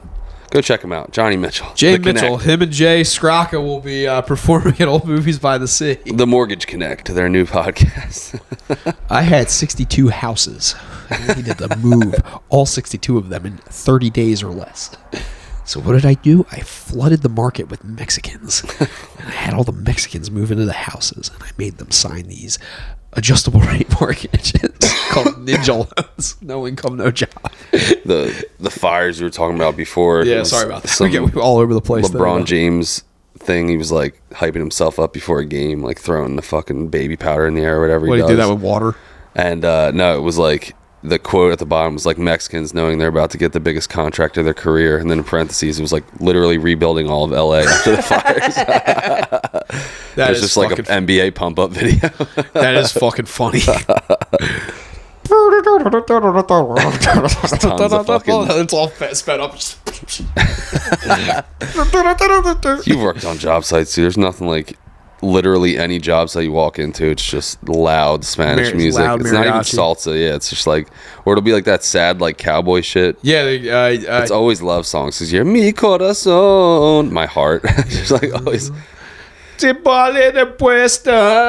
just like set, like just like on a loop in the background though. One of my favorites is that scene from. You should open us to some nice mariachi Mexican music. Do you ever see Scooby Doo Papa? Do you ever what's Scooby Doo Papa? It's like it was like a trap rap hit in Mexico, and then I don't know. The Mexicans would play it, and then it just became like a running joke when I worked construction. Who's the guy, Pablito or whatever? It was like there's like a fake movie that I talked about. I know I talked about it on here. Pedro Pablito. Is that the guy who's like the Petey part? Pablo joke. Oh no, the damn, North Tijuana. Raise your sombrero.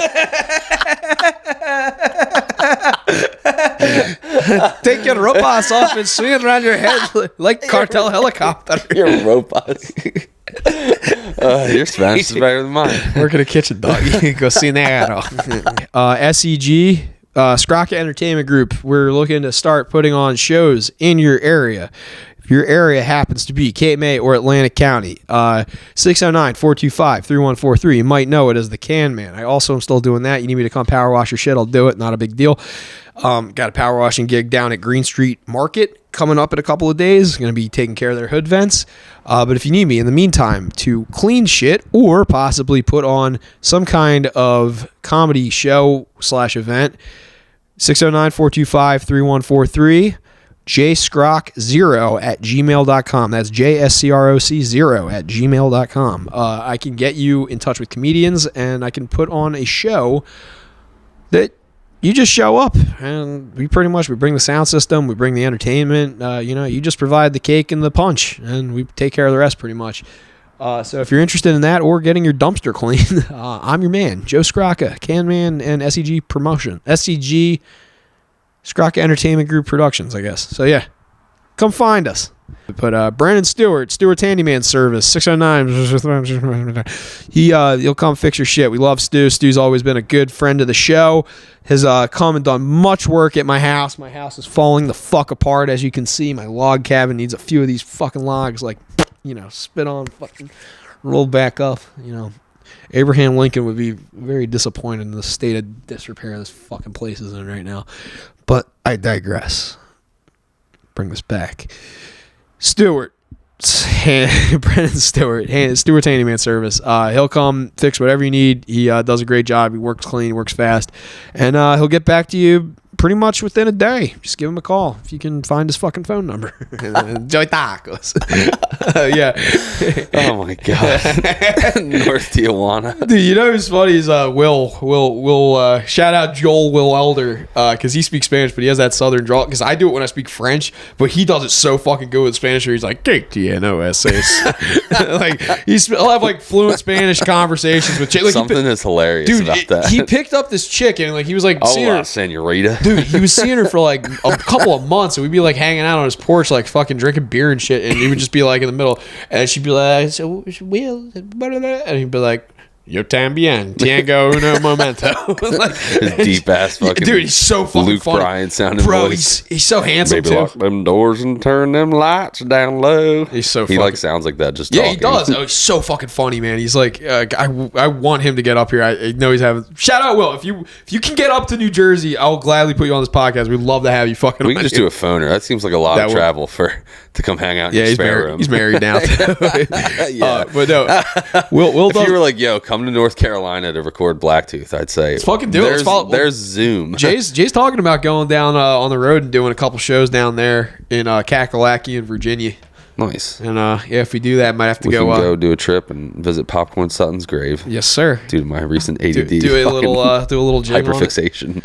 Yeah, we can do the little tap what do you dance. call it? It's like the I think it's called the thump tank boogie or something. Yeah.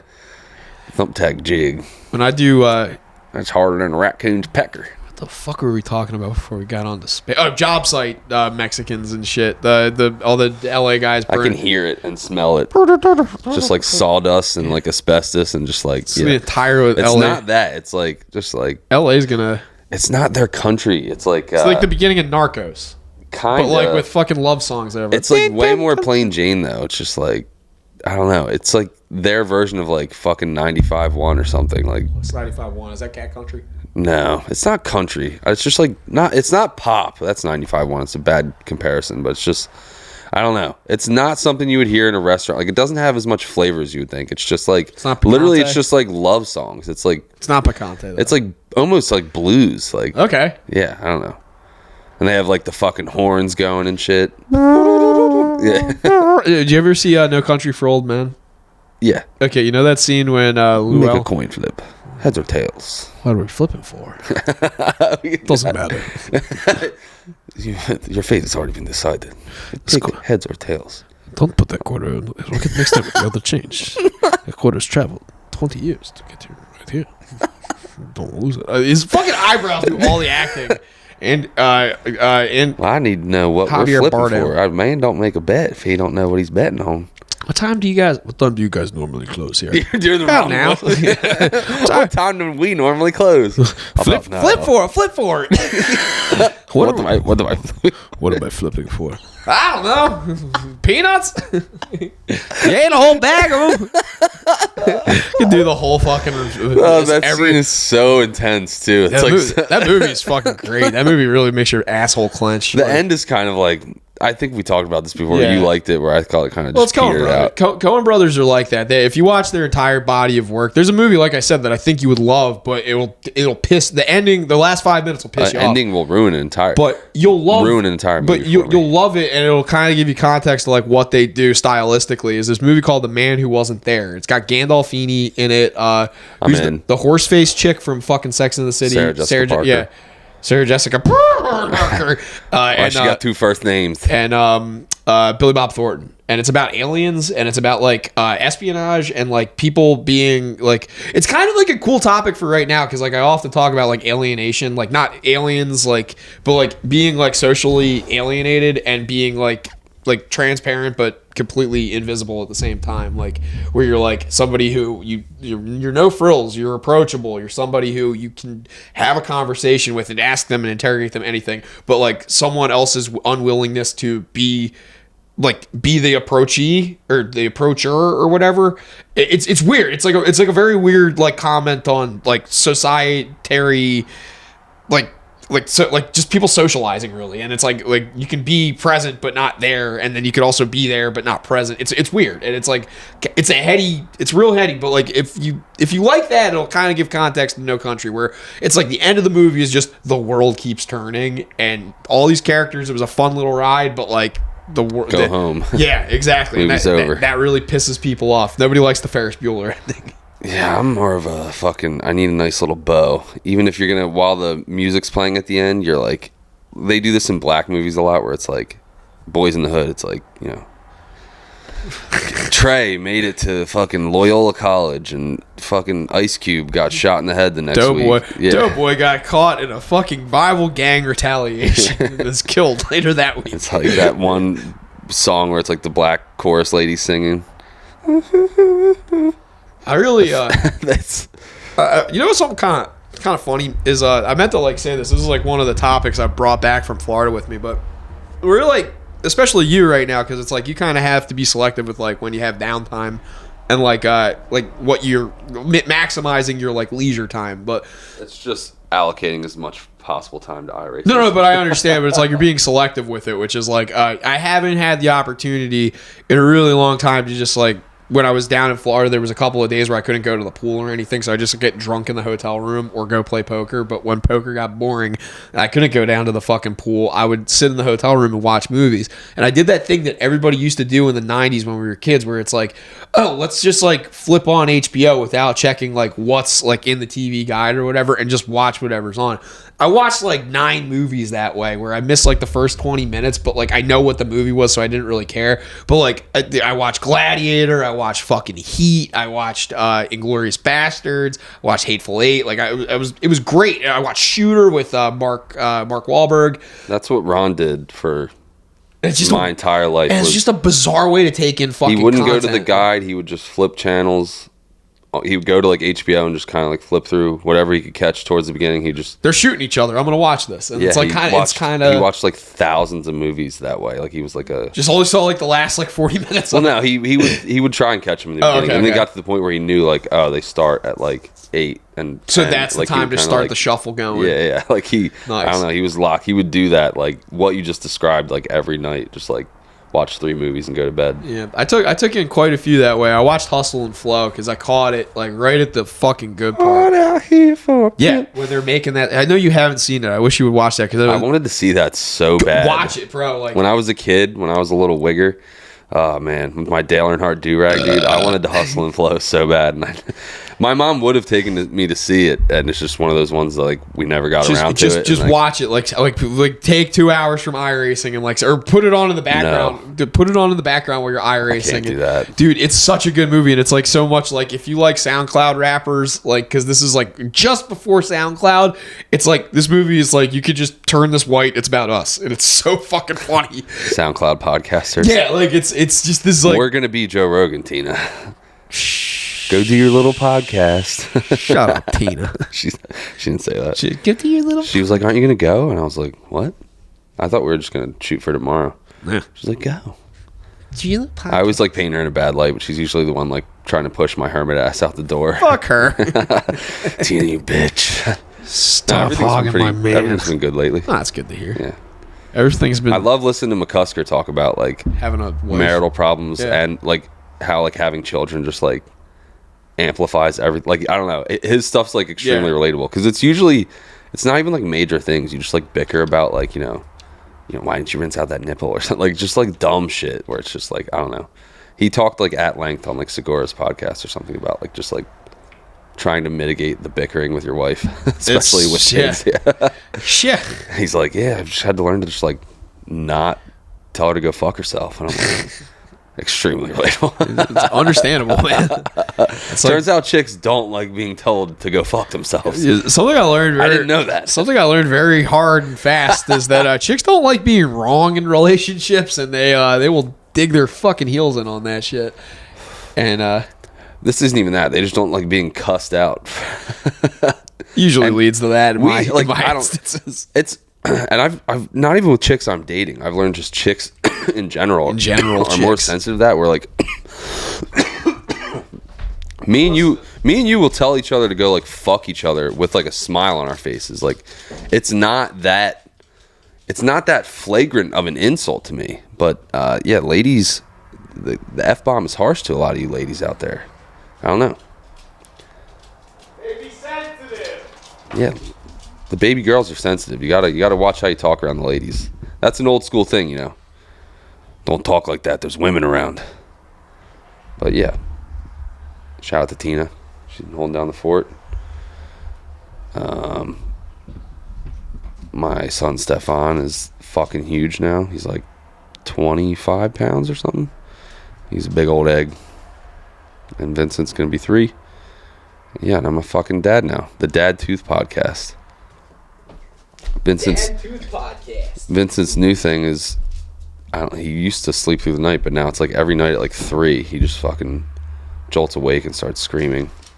I don't know if he's having nightmares or what, but might have a nightmare. It used to time out perfectly. It would be like, it was like a few months ago, it would be at like 2. And it was like I would still be awake. I'd be coming in from the old race dungeon. She's getting in from the bar. Coming in from the sim bar.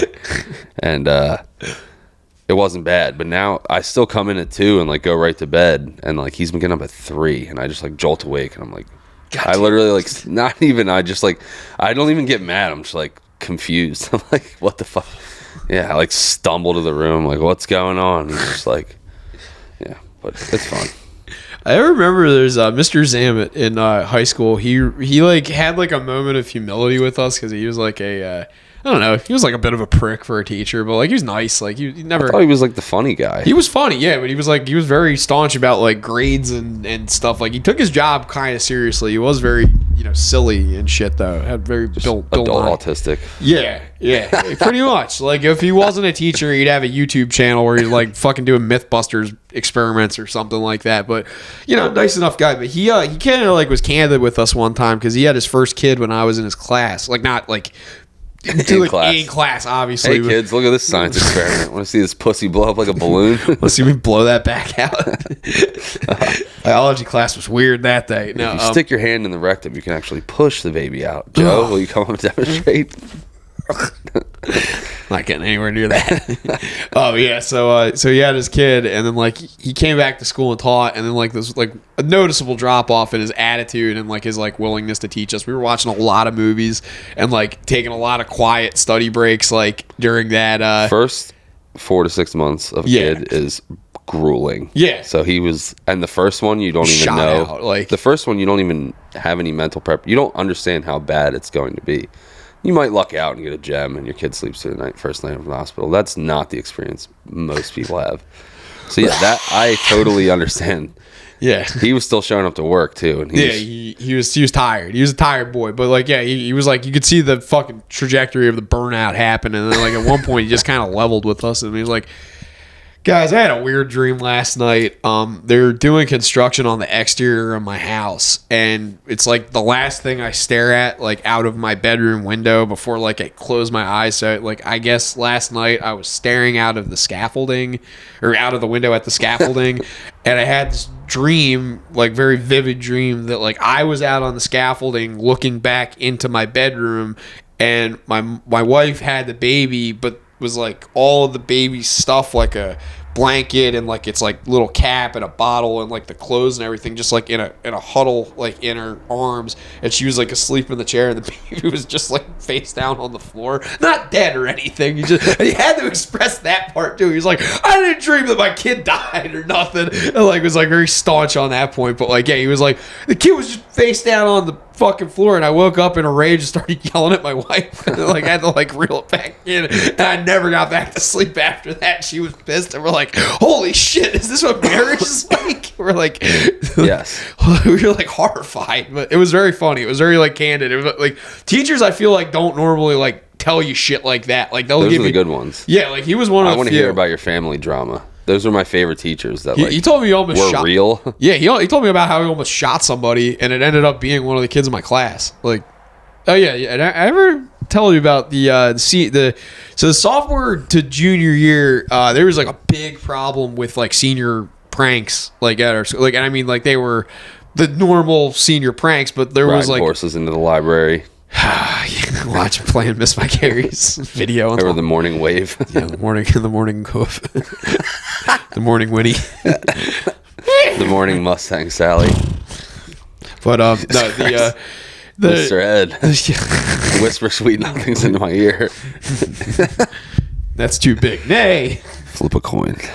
No, there was there's a time where the senior pranks were just like out of fucking hand, and like they were like, yeah, if like we catch you guys having like a plan or a conspiracy to like make one happen, and it's something also that's my senior year. They did that to you guys. I was a freshman, but 4 years later they were. That was my class, yeah, because we did the gnomes. That was us. The food fight, I think, was what. Yeah, Gavin, Mike Gavin got like arrested or something. He got arrested and charged with terrorism.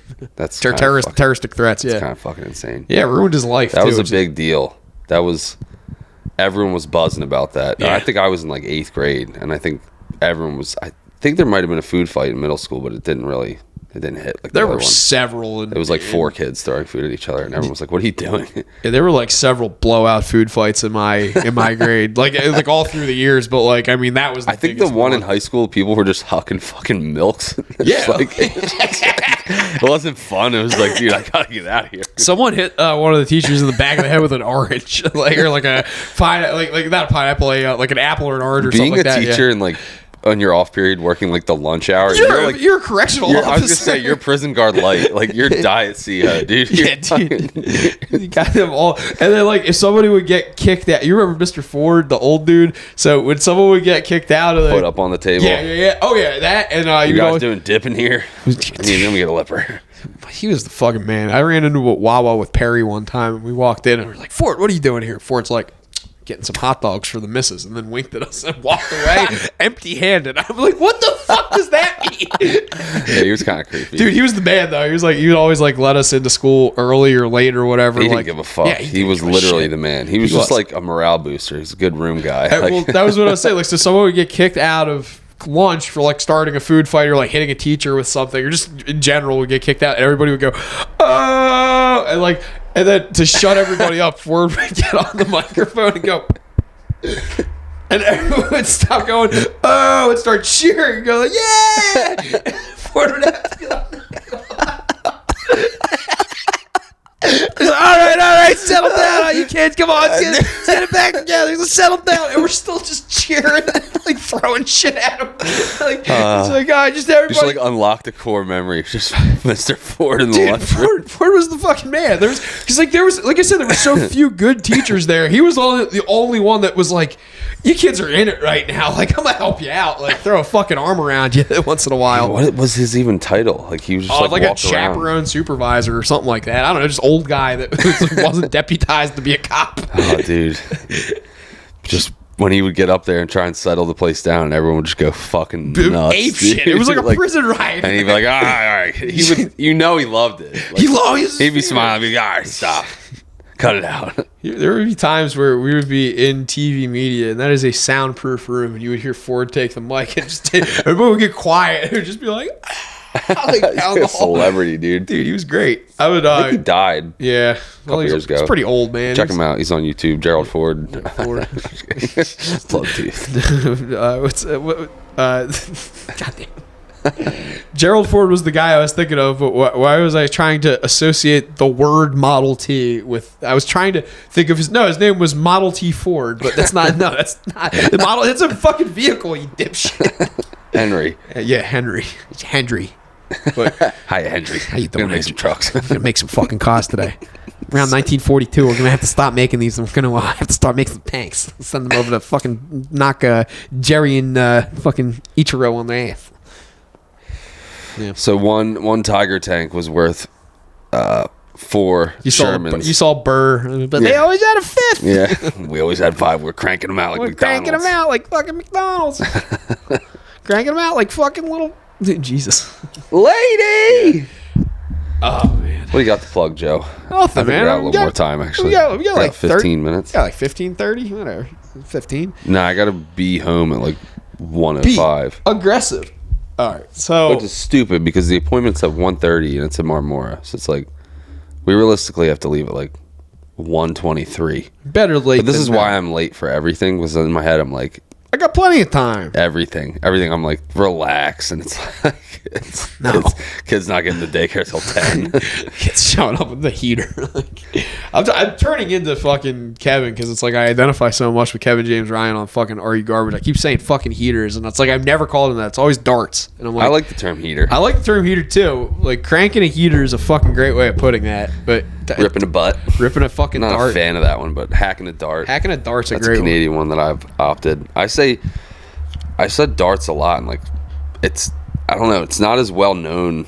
What about nail? Have you ever called them nails? No. Because that was like big when I was a kid. Some but people around here look at you funny when you say dart. They're like, "What's a dart?" I'm like, you want to know what a dart is, buddy? Ricky's filled with the fucking tranquilizer darts. It's like, pull out your darts, Ricky. He goes to light a cigarette. He's like, not your cigarette darts. His earbuds like put the Malokia juice in my ear. A little bit of fucking ear jita. It hurts. But it feels like I have a pimple in my ear or something. You know that fucking. Oh yeah. Like a pimple in the Bro, nose. Everywhere in the summer when I'm all greasy, I hurts. changing fucking fryers. I get them behind my ear, and then they have like little fucking cysts that grow, like so you can like squeeze them. They fucking smell so fucking bad. It's delicious. It's like seriously like a foot that hasn't been washed in like 3 days. It's so bad. It's worse than my bag. Like that's how. Like if I pop one, like I'm scratching behind my ear at the wrong time of day, and I pop one, and I'm like, oh no! It's like I have to go like wash my hands, and rub my face. Rubbing alcohol on your fingertips. Yeah, dude, it's fucking nasty. I had one on my leg. I thought it was a giant white head, and it was like ended up ingrown being hair. A staph. Oh really? And it just, I was like, what do I was like panicking. I didn't even know. Tina was like, that looks like staph. I'm like, what the fuck is that? I'm unemployed. Yeah. I'm working. I'm an independent contractor. 1099. I'm a fucking. You just put Neosporin and a Band-Aid on it. Like, it went away on its own. I'm like, that seems like way too easy. Here's a ghetto question for you, because I did have this. I forget who I talked to about this, but maybe Ian. We were talking about ticks the other day. Maybe it was Yelsel, one of the two of them. We went on a hike a couple weeks ago. We were talking about ticks. They suck. Where you were a kid, would your parents put fucking toothpaste on a tick if you didn't? Oh, really? Okay. My mom. I think I'm just like such a like autistic spaz that was like that option was never addressed, because I like. Did your parents do that? No, never. And like I that was like the furthest they'd go with that is Vaseline. But like Vaseline's like meant to like smother them. I know it's like the mint kind of like pisses them, like it agitates them so that they like pull their head out and like let go of the bite or whatever because it's like minty and like they can't breathe. Like, but yeah, my mom. I don't know why. I just remember I had a tick on like the tip of my penis when I was like 5. Delicious. And me and my mom were both like, "What the fuck?" And Put some toothpaste on it it. burned like a son of a bitch, but it worked. It got the tick off, but You got that off too. spearmint on the helmet is just no. I did not get off. Ooh. No, Hey, I mean, Dick Shark's right behind you. Put some toothpaste in that no, bad I boy. was none too pleased. I was screaming like a banshee. I was not. Not fun. That sucked. I got stung by a bee on my prick once too, and we had to put some ointment on it. No, it's my mother. It's a small child. I was picturing my mom giving me a hand job, and I was not enjoying that joke at all. No. You went too far. Comedy is too edgy nowadays. Yeah, I know. You're Dude. canceled. I really got to reel this in. Not all jokes are allowed. No, that was a very unpleasant joke for me. I literally thought when you did that, it was my mom spitting on her hand. I was like, what the fuck? Easy, slugger. I think my face hurt. Dude, the worst was I got stung.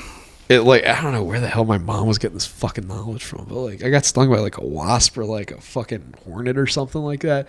And to be fair, it's not the brightest of fucking preteen adults. I had a BB gun when I was 12 years old, and I shot a fucking hornet's nest with a BB gun, and they chased me down. That's a real FAFO moment right there. Yep. Oof. What's yeah. FAFO? I fuck around and find out. Yeah, You can usually write it in caps. I learned something today, and I learned something that day too. And so my mom put fucking that's the stuff called Decidin or whatever. It's like so you know like when you have like irritated skin, it's mostly for your like asshole. Like it's like Yeah, when your butt Dustin's chafes. common for diaper rash. Yeah. So like it was We're like more of a triple paste family. If you got kids, you probably know. in my older years, I moved over to the stuff. It's like something C plus, something C plus, but it's like what you put on tattoos. But it's good for sunburns too. It's not bad. It's very I thought you meant for your butthole. well. You can put it on your butthole. It's gonna smell real bad. It's very waxy too. It's like lip balm. You know, like when you get like Burt's Bees, how it's like you can like take like a chunk out. Like it's like that, and it's like you take like a little ball and you like rub it in, and then it like turns into a gel, and you massage it in. We use Aquaphor. It's like basically It's the same as Aquaphor. It's like Gotta this put is it on my dusty, cracking fucking hands. gripping that wheel too much. It is from being outside in the cold. My Yeah. lips are like that too. I've been out there sucking the trees off. That little space here ain't really cutting it in a fucking wooden shed. You need one? I got an extra. I have one. Oh. It used to like heat my whole old apartment rental house, but that's a whole nother story. But It's a whole nother can of worms. when we first moved in that winter, they didn't switch the gas bill over to us or something, and they just like let it lapse. So we didn't, and the gas company couldn't come out for like 2 weeks. Damn. We had like a 2-month-old baby and like no heat. That's not fun. That's not a fun We had situation. this little fucking Home Depot, like the biggest. It's like this tall. Or yeah, they whatever. look like a radiator, but it's like just it plugs in. Yeah, but When it worked. It worked. It heated the whole like living area, but in my shed, I freeze my fucking bag off. I have to like. I point at myself for a while, and then I'll like put it on my fucking feet. But yeah, You ever do the trick where you put a blanket over your legs and let the hot air build in there? I should. It's the only way. Everything that goes in the shed reeks though, because I smoke. I like hotbox the entire night. Like I literally just be racing with like the fucking a green dart hanging out of my mouth the whole fucking Under time. the influence. Yeah, so that's why I haven't brought a blanket out, because I'm like, I don't want to like ruin a blanket. I'll just have to go to Dollar General and get like a fucking Even $5. like a beach towel, like a beater beach towel works. But it's like I used to do that in the trailer because like I could turn the propane on, but the propane was like the tank that you use for your grill. It's like not a huge tank, so like if I turn the heat on, it would be gone, deplete the entire fucking propane in like 3 days. So I've fallen asleep in the rig a few times in the last few weeks, and like I'll have the space here pointing at my heat, so like my body's not, or pointing at my feet, and I'm like, I wake up just like freezing at like 3 a.m, just like what the fuck, and like I can't get warm when I go inside. In here, like in your lymph nodes, it's cold, and you're like, I don't know how to fucking make this work. It's cold down there. It's cold. I like sleep with a jacket on when I go inside because I just can't get warm. You're like Kramer when he gets left in the hot tub, and he's just like he's walking around fucking freezing. I don't know if you ever saw that episode. No. Okay. We can end on this. I got a fun. You said the thing about your oil. I got a fun oil story for you. So when you got it filled, did they give you like the option of like a payment plan, or did they do like the buy it and sell it back? What oil?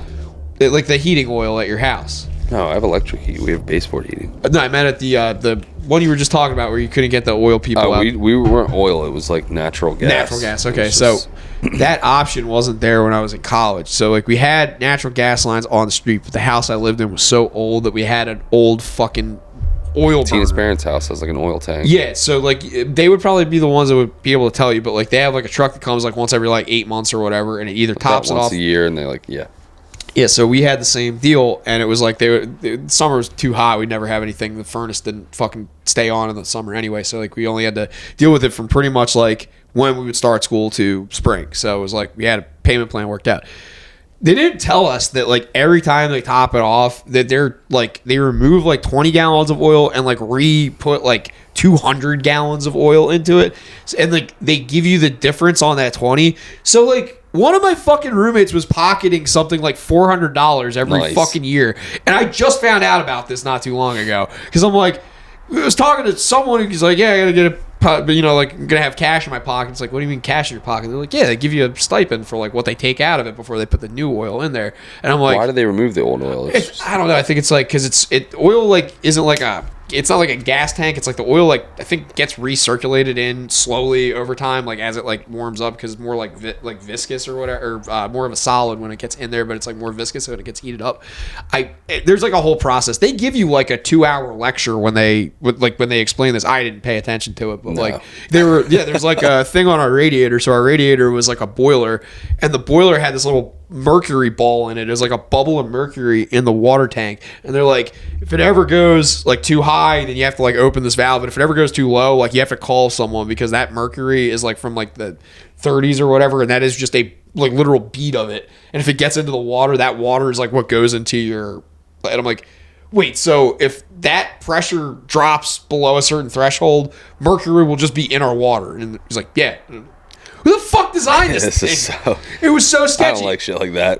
Bro, I'm like living like 5 feet away from this thing too, and I'm like, there's just fucking like mercury water right there. Like it was, I was the most uncomfortable in that fucking place. Mark could tell you how we hated living there. It was functional and we got through it, but like it was so fucking bad. And then like they're fleecing me left and right. They opened fucking a cable account in my name fraudulently, and then I remember that. And then tacked on like $150 a month for the HBO and like Showtime and Cinemax. Yeah, it's like fuck you. On demand pay-per-views and shit. They're watching WrestleMania. Bro, I came back from fucking Hurricane Sandy, and they had been kicked out of that. They had been evicted from the house and somehow ran up $86 in fucking pay-per-view. I don't know how that happens. The house was vacant for 2 whole fucking days.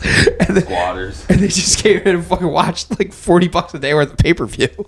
Yeah, we're going out with a bang. Yeah, you know what? They're not going to let us move back in here, cocksucker. So we're going to do what we need to do. Yeah. You got anything? That's an interesting one, is squatters. How, like... Do you see the professional squatters getting all fucked up by the fires? No. It's a culture out there in LA. There's a couple of self-proclaimed professional squatters, and a lot of the people are like seeing this as an aspiring landlord. Fuck that. It kind of like freaks me out that like someone could just like, I don't know, that's like your livelihood, and someone's just like, nah, I live here now. Or like, not even just a renter not paying, but like you buy a property, like fix up, and it's just like someone deliberately bunch of fucking crackheads just like moves in deliberately with the intention of not paying anything and just being as big of a fucking burden. It's like your house, and they're just like, no, this is mine, and there's like legally in certain states like nothing you can do. I don't know enough about it, like if it would actually affect me in real life, but I don't know. There's some cool ones I read on squatters. Yeah, there's some cool ones I read on 4chan. There's a lot of landlords that peruse 4chan. It's more like my mom's friend. She has a house in EHT. She moved back home, but she was living in like North Jersey for a few years, and she was renting her house out. And like the tenants she was renting to left, but like apparently they were, without her knowledge, like subletting the basement to this woman, and she was like refusing to leave. And like, the police got involved, and there was like nothing they could do. Oh yeah, it took her like a year to get. It took her like a year to get this lady out of her fucking house, and like she refused to live there. So she just like, I don't know exactly what she did, but she was just like shit out of luck on her property for like a year. Like you gotta get a lawyer, and she's had the place for like 30 years or something. Like it's like paid off. It's her fucking Like, this is my fucking house. What the fuck? I raised my family here. Some fucking lady just squatting in the basement. Fuck, like, and the gall on the person to do that, like, It's Yeah. just, and I don't know, maybe this lady had an agreement with these people or something. Like, I don't know. But, like, the run-of-the-mill squatter is just a total fucking entitled piece of shit. Like, Well, it opened up a lot because like there was this one thing that happened, and it was kind of the catalyst and why like landlords and shit and like property management started going on 4chan for a little while. But back in 2012, there was this like, it was a big story in Georgia, I believe, or Georgia, Alabama, somewhere down there, where a family in the winter had their heat shut off, so they pried the fucking regulator valve off of the city propane line. blew their fucking house up. No, suffocated to death because their propane, somehow the way they jumped it, they turned their oven on and it just filled the house with fucking natural gas or something. The pilot flame went out. And just No, fucking- it wasn't even the pilot flame. It was like they tried to jump the fucking meter or whatever. Like, so the gas regulator was just smell like mustard in here. yeah. Everybody died. Damn it, Donnie, I'm making a ham sandwich. Quit your bitching. Turn the heat on. They all fucking literally died. They all suffocated, and then That freaks me out And- about gas heat. yeah, and Like, like that happens several times a year in the United States. Well, it's pretty easy to figure out, especially like it because you can smell. They put the smell into so all these landlords started chiming in with like, you would be appalled with how frequently this happens. Like stuff of this nature happens, and like there's like one dude who was saying he rented to Jamaicans. And he's like, I can't legally say I'm not renting to Jamaicans ever again, but I'll never rent to them again because they didn't understand that you had to pay for the heat. Like they were like, I bought the heater, therefore I should have heat, but they didn't understand the heater's connected to the outside gas, so you had to pay the bill that came in that was connected to the heat, otherwise the heater wouldn't work. They didn't understand that, so they ripped out of frustration the heater out of the wall and then just started burning things in the spot the heater was because they liked the location, and ended up setting most of their house on fire. Jesus Christ. And that's Jan had one like that. Jan's got several rentals, and the one, their heater was broken, or they didn't pay the power bill or something, so they were literally just doing the whole heating the house with the oven. Yep. And it caused like the oven to break and like started a small fire or something like that. And it was like, ended up being a way bigger deal, and Jan was like, why didn't you tell me the heater was broke? But it's like, I don't remember the circumstances, like, Too I don't know. embarrassed or I something. get, but as a renter, like growing up, me and my mom lived in the rental, and like I get not wanting to like Bother the landlord. not even bother them, just have them come over. It's like That's, you gotta like, that's like my favorite thing. It's like, dude, this Nah. house. Well, you have like a nice. Your place is nice. Like compared to where I lived in college, your place is like a fucking mansion. well, it's just And, like you gotta like clean up like you're going to a job interview or something. Like it's like the guys come, like it's like We never did. Are you kidding me? We call our I landlord would in just clean up because like something you're was. about to have like a first date, and it was just like it Yeah. was just a whole fucking thing. Like it was just like you don't want to go through the rigmarole of like Oh, literally like detailing your house because Well, this guy's about to come over. See, we were scumbag renters, and that's kind of like that. That's definitely Us too, and that's how it sucked to have you to guys clean are, up. No, you guys are like putting, like I guess like I'm not saying like it to be mean, but like makeup on the pig or whatever, to make it like Yeah. passable when the landlord comes in. No, we were like at odds with the landlord like constantly, and my parents Just like were beer cans everywhere and bro. shit. So they gave us the fucking house, and like immediately shit was just going like wrong with it, and like we were promised that they were gonna like fix a bunch of shit, and they didn't. Oh, yeah. And then then it was like, okay, well, if you're not gonna fix shit, that just means you're gonna renovate it when we move out. So we just trashed the place. So, but like it was a incremental game over 2 years of like we Did you asked him deposit to- back? no, absolutely not. Absolutely. you I just think said- we owed him about like $2,000. My mom lawyered her way out of that. But I got mine back, the last rental, but we didn't really damage anything. yeah, I mean, like that was an easy one. Plus, that place was like whatever. But this place was like we got it, and the guy was like, "No, when the tenants move out, like we have like a month of work we're gonna do here," and then none of it was delivered. So like we're like, okay, this is the same oven we saw on the walkthrough. When are we getting the new one? And then he like sends us a picture of an oven at Home Depot. He's like, "This is what's coming in. It'll be there on Friday." Never fucking got it. So we just broke the oven and like. Like we never got a new oven. We just had an oven that like two of the range didn't work, and like if you turn the oven above 400 degrees, it would smell like burning plastic. Why'd and, you guys do that? and we found out. How are you gonna heat up DiGiorno? Well, we found out the hard way.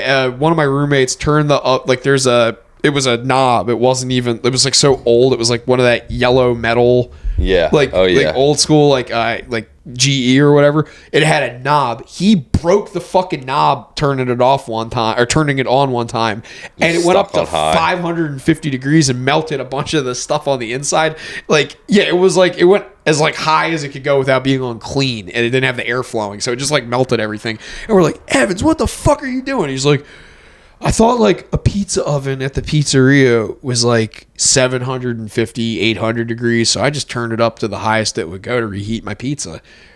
And that was his logic. So Yeah, that's fair. No. I put mine on broil. Oh, Jesus. Well, broil's different. You just got to crack the thing open a little bit. I didn't. I mean, it won't explode anymore. They make them with ventilation now. Yeah. It is kind of funny that like... I never even thought to crack it. Well, I think Tina had mentioned that before. Yeah, because it builds air pressure. Yeah. But you don't have to on most of them. Some, like mine you do because it's old. But like, yeah, there's shit like that. It's like a brand new one. So we broke a window at that house one time, and it was so like obvious. Like as a landlord, you could ask this to Johnny too. When there's like user error on your part, you gotta kind of bite your tongue because you're like, it's Jan, not Johnny. I meant Jan. What? I'm sorry, but like you could ask Johnny probably on this too because he builds houses. But like anyway, you could. There's like something that's like clearly like something went like catastrophically wrong during construction, and it's of nobody's fault. It's just this was like something that went wrong. I've been a part of that. Yeah, so like we had a window fall out of our house because like someone just walked into the room and then like we just heard glass break. And it was like, what the fuck? He thought you guys were getting rowdy. Yeah, it was like within a week of everybody moving in. Like all 6 of us are in the house one day, and we just hear like we're just sitting there. Someone walks to go get a beer from the fridge, and we just hear psh outside. And we're like, the fuck was that? We're like walking around. We thought someone was like breaking into cars or something. And we go out in the driveway and see like all this glass, and we're like, oh, the window fell out. But it wasn't just the window. It wasn't like the glass fell. It was the whole fucking frame. Yeah. Oh yeah. Like the fucking. It wasn't secured to anything. Like they put the flashing up and then just propped the window in and like nailed it like at an anchor point up top. That anchor point failed. It just fell out and it was like, well, we can't fucking do anything about this. So we had a garbage bag over that window for like 6 months. It was like that because that's not our fault. Like it'd be one thing if it was our fault, like whatever. But like the landlord was like, I'll send Paco over. Paco never fucking showed up. Yeah. Paco got drunk in his truck. Landlords like that suck. Yeah, like that's bullshit. But no, the landlord at my mom's spot's always, both of them was, we had 2 different ones, but both of them are like on the ball. Like the new one especially, the old one was like a weekend warrior who thought he could fix everything himself, and he was trying to do like foundation work, and like the wall started like buckling. Yeah, dude, it's not good. The walls on both stair towers and both units are like bowing out. But other than that, he was solid, but he was kind of like, he would totally fix everything, and like everything was always tip top, but it was more of like him doing it himself, where like the new guy's a fucking ER doctor and he just sends over a guy like a professional, like clear, calls like a company, there's like a van, like a fucking Scalpel. Roto-Rooters at your house, and like within the hour. Nice. Like, it's like he's a professional, he's a good dude. So yeah, I people like shit on landlords, and it's like, I don't know. Yeah, it's a give and a take. You gotta have a good one. There's good landlords. Yeah, there's fine. Absolutely, I've lived in a rental my entire life. It's like, you can hate the system all you want, but like this guy's providing a nice home to live in at a very fair rate. So like, I don't fucking hate him. Like, just don't trash the place. Yeah. It's not hard. There's like this, it's like chic to be like eat the rich, or like, landlords are fucking we haven't whatever. Like, I don't even know what the saying is, but there is some like hipstery fucking like, so like the landlords are leeches on society, man. Like, it's just like, we didn't have it. Then go live in a fucking box, like, or buy property. I don't like. There's like, I don't get like this whole victim mentality of like, you're not beholden to any landlord. If you have a shitty one, break your lease and fucking move. I'm like, yeah, I don't know.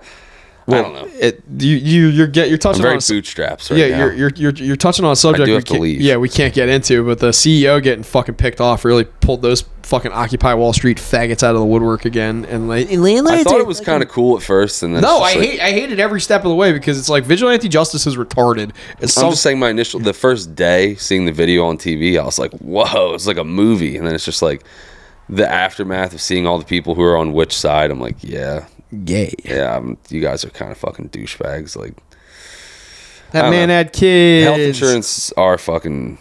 Yeah, I don't really care either way. I'm not like sad for the guy. He probably was a giant piece of shit, but he got rubbed out. He fucking was. You're playing fucking. You're playing with mafia. He was apparently like you're involved with big pharma. You're fucking. Yeah, They're like- just drug dealers and with fucking he had suits and some ties. other Like, charges for like stock manipulation. He's, Yeah. he's tied in with Pelosi and for shit. millions and millions. Yeah, Like Yeah, he was he like got all, whacked. he was fucking hemmed up. Like, he I was mean, in the it's- mob. Like it's just It's, like, it's a thing. Like, you know, you fucking play with the fucking but the romanticization of Luigi Mangi, whatever the fuck, Mangione? is pretty fucking gay. Like he's a Oh fucking yeah, clown. that's well. I don't think that's him. I don't think that Luigi, whoever Yeah. they have, I don't think that's him. I don't think that guy fucking knocked off. That guy looks like a fucking pussy, and he's like spazzing every fucking step of the way. I don't know. Just kind of seems like a fun way to end the show on like you know. What's your opinion on landlords? Well, it's a complex subject. Mine's pretty good. You know what? I had a pretty good one too. All right, see, Yeah. like, that's the best way to put it. It's Like, our white privilege. yeah, dude. Like, I mean, everybody has a shitty landlord here and there, or you have a shitty interaction with it. Just like you have a shitty interaction with a cop every now and then. It's like doesn't. Most of them are pretty cool. I Yeah. get pulled over a lot. I got a lead foot. And Okay. yeah, I'm driving most- drunk.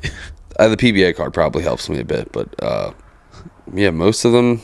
If you're honest and just like, I don't know, Not trying to fucking. even when I got arrested, like the other cops were douchebags, but the one that arrested me was like extremely nice to me. He's and a I bro. was, yeah, I don't know. It was just like a very civil, cordial interaction. Gave me a ride back to my car afterwards. Like we chatted a little bit. Like it wasn't. I don't know. Like it was the worst outcome for me. That Did you night, ask but him? Did you ask him if you could put the siren on?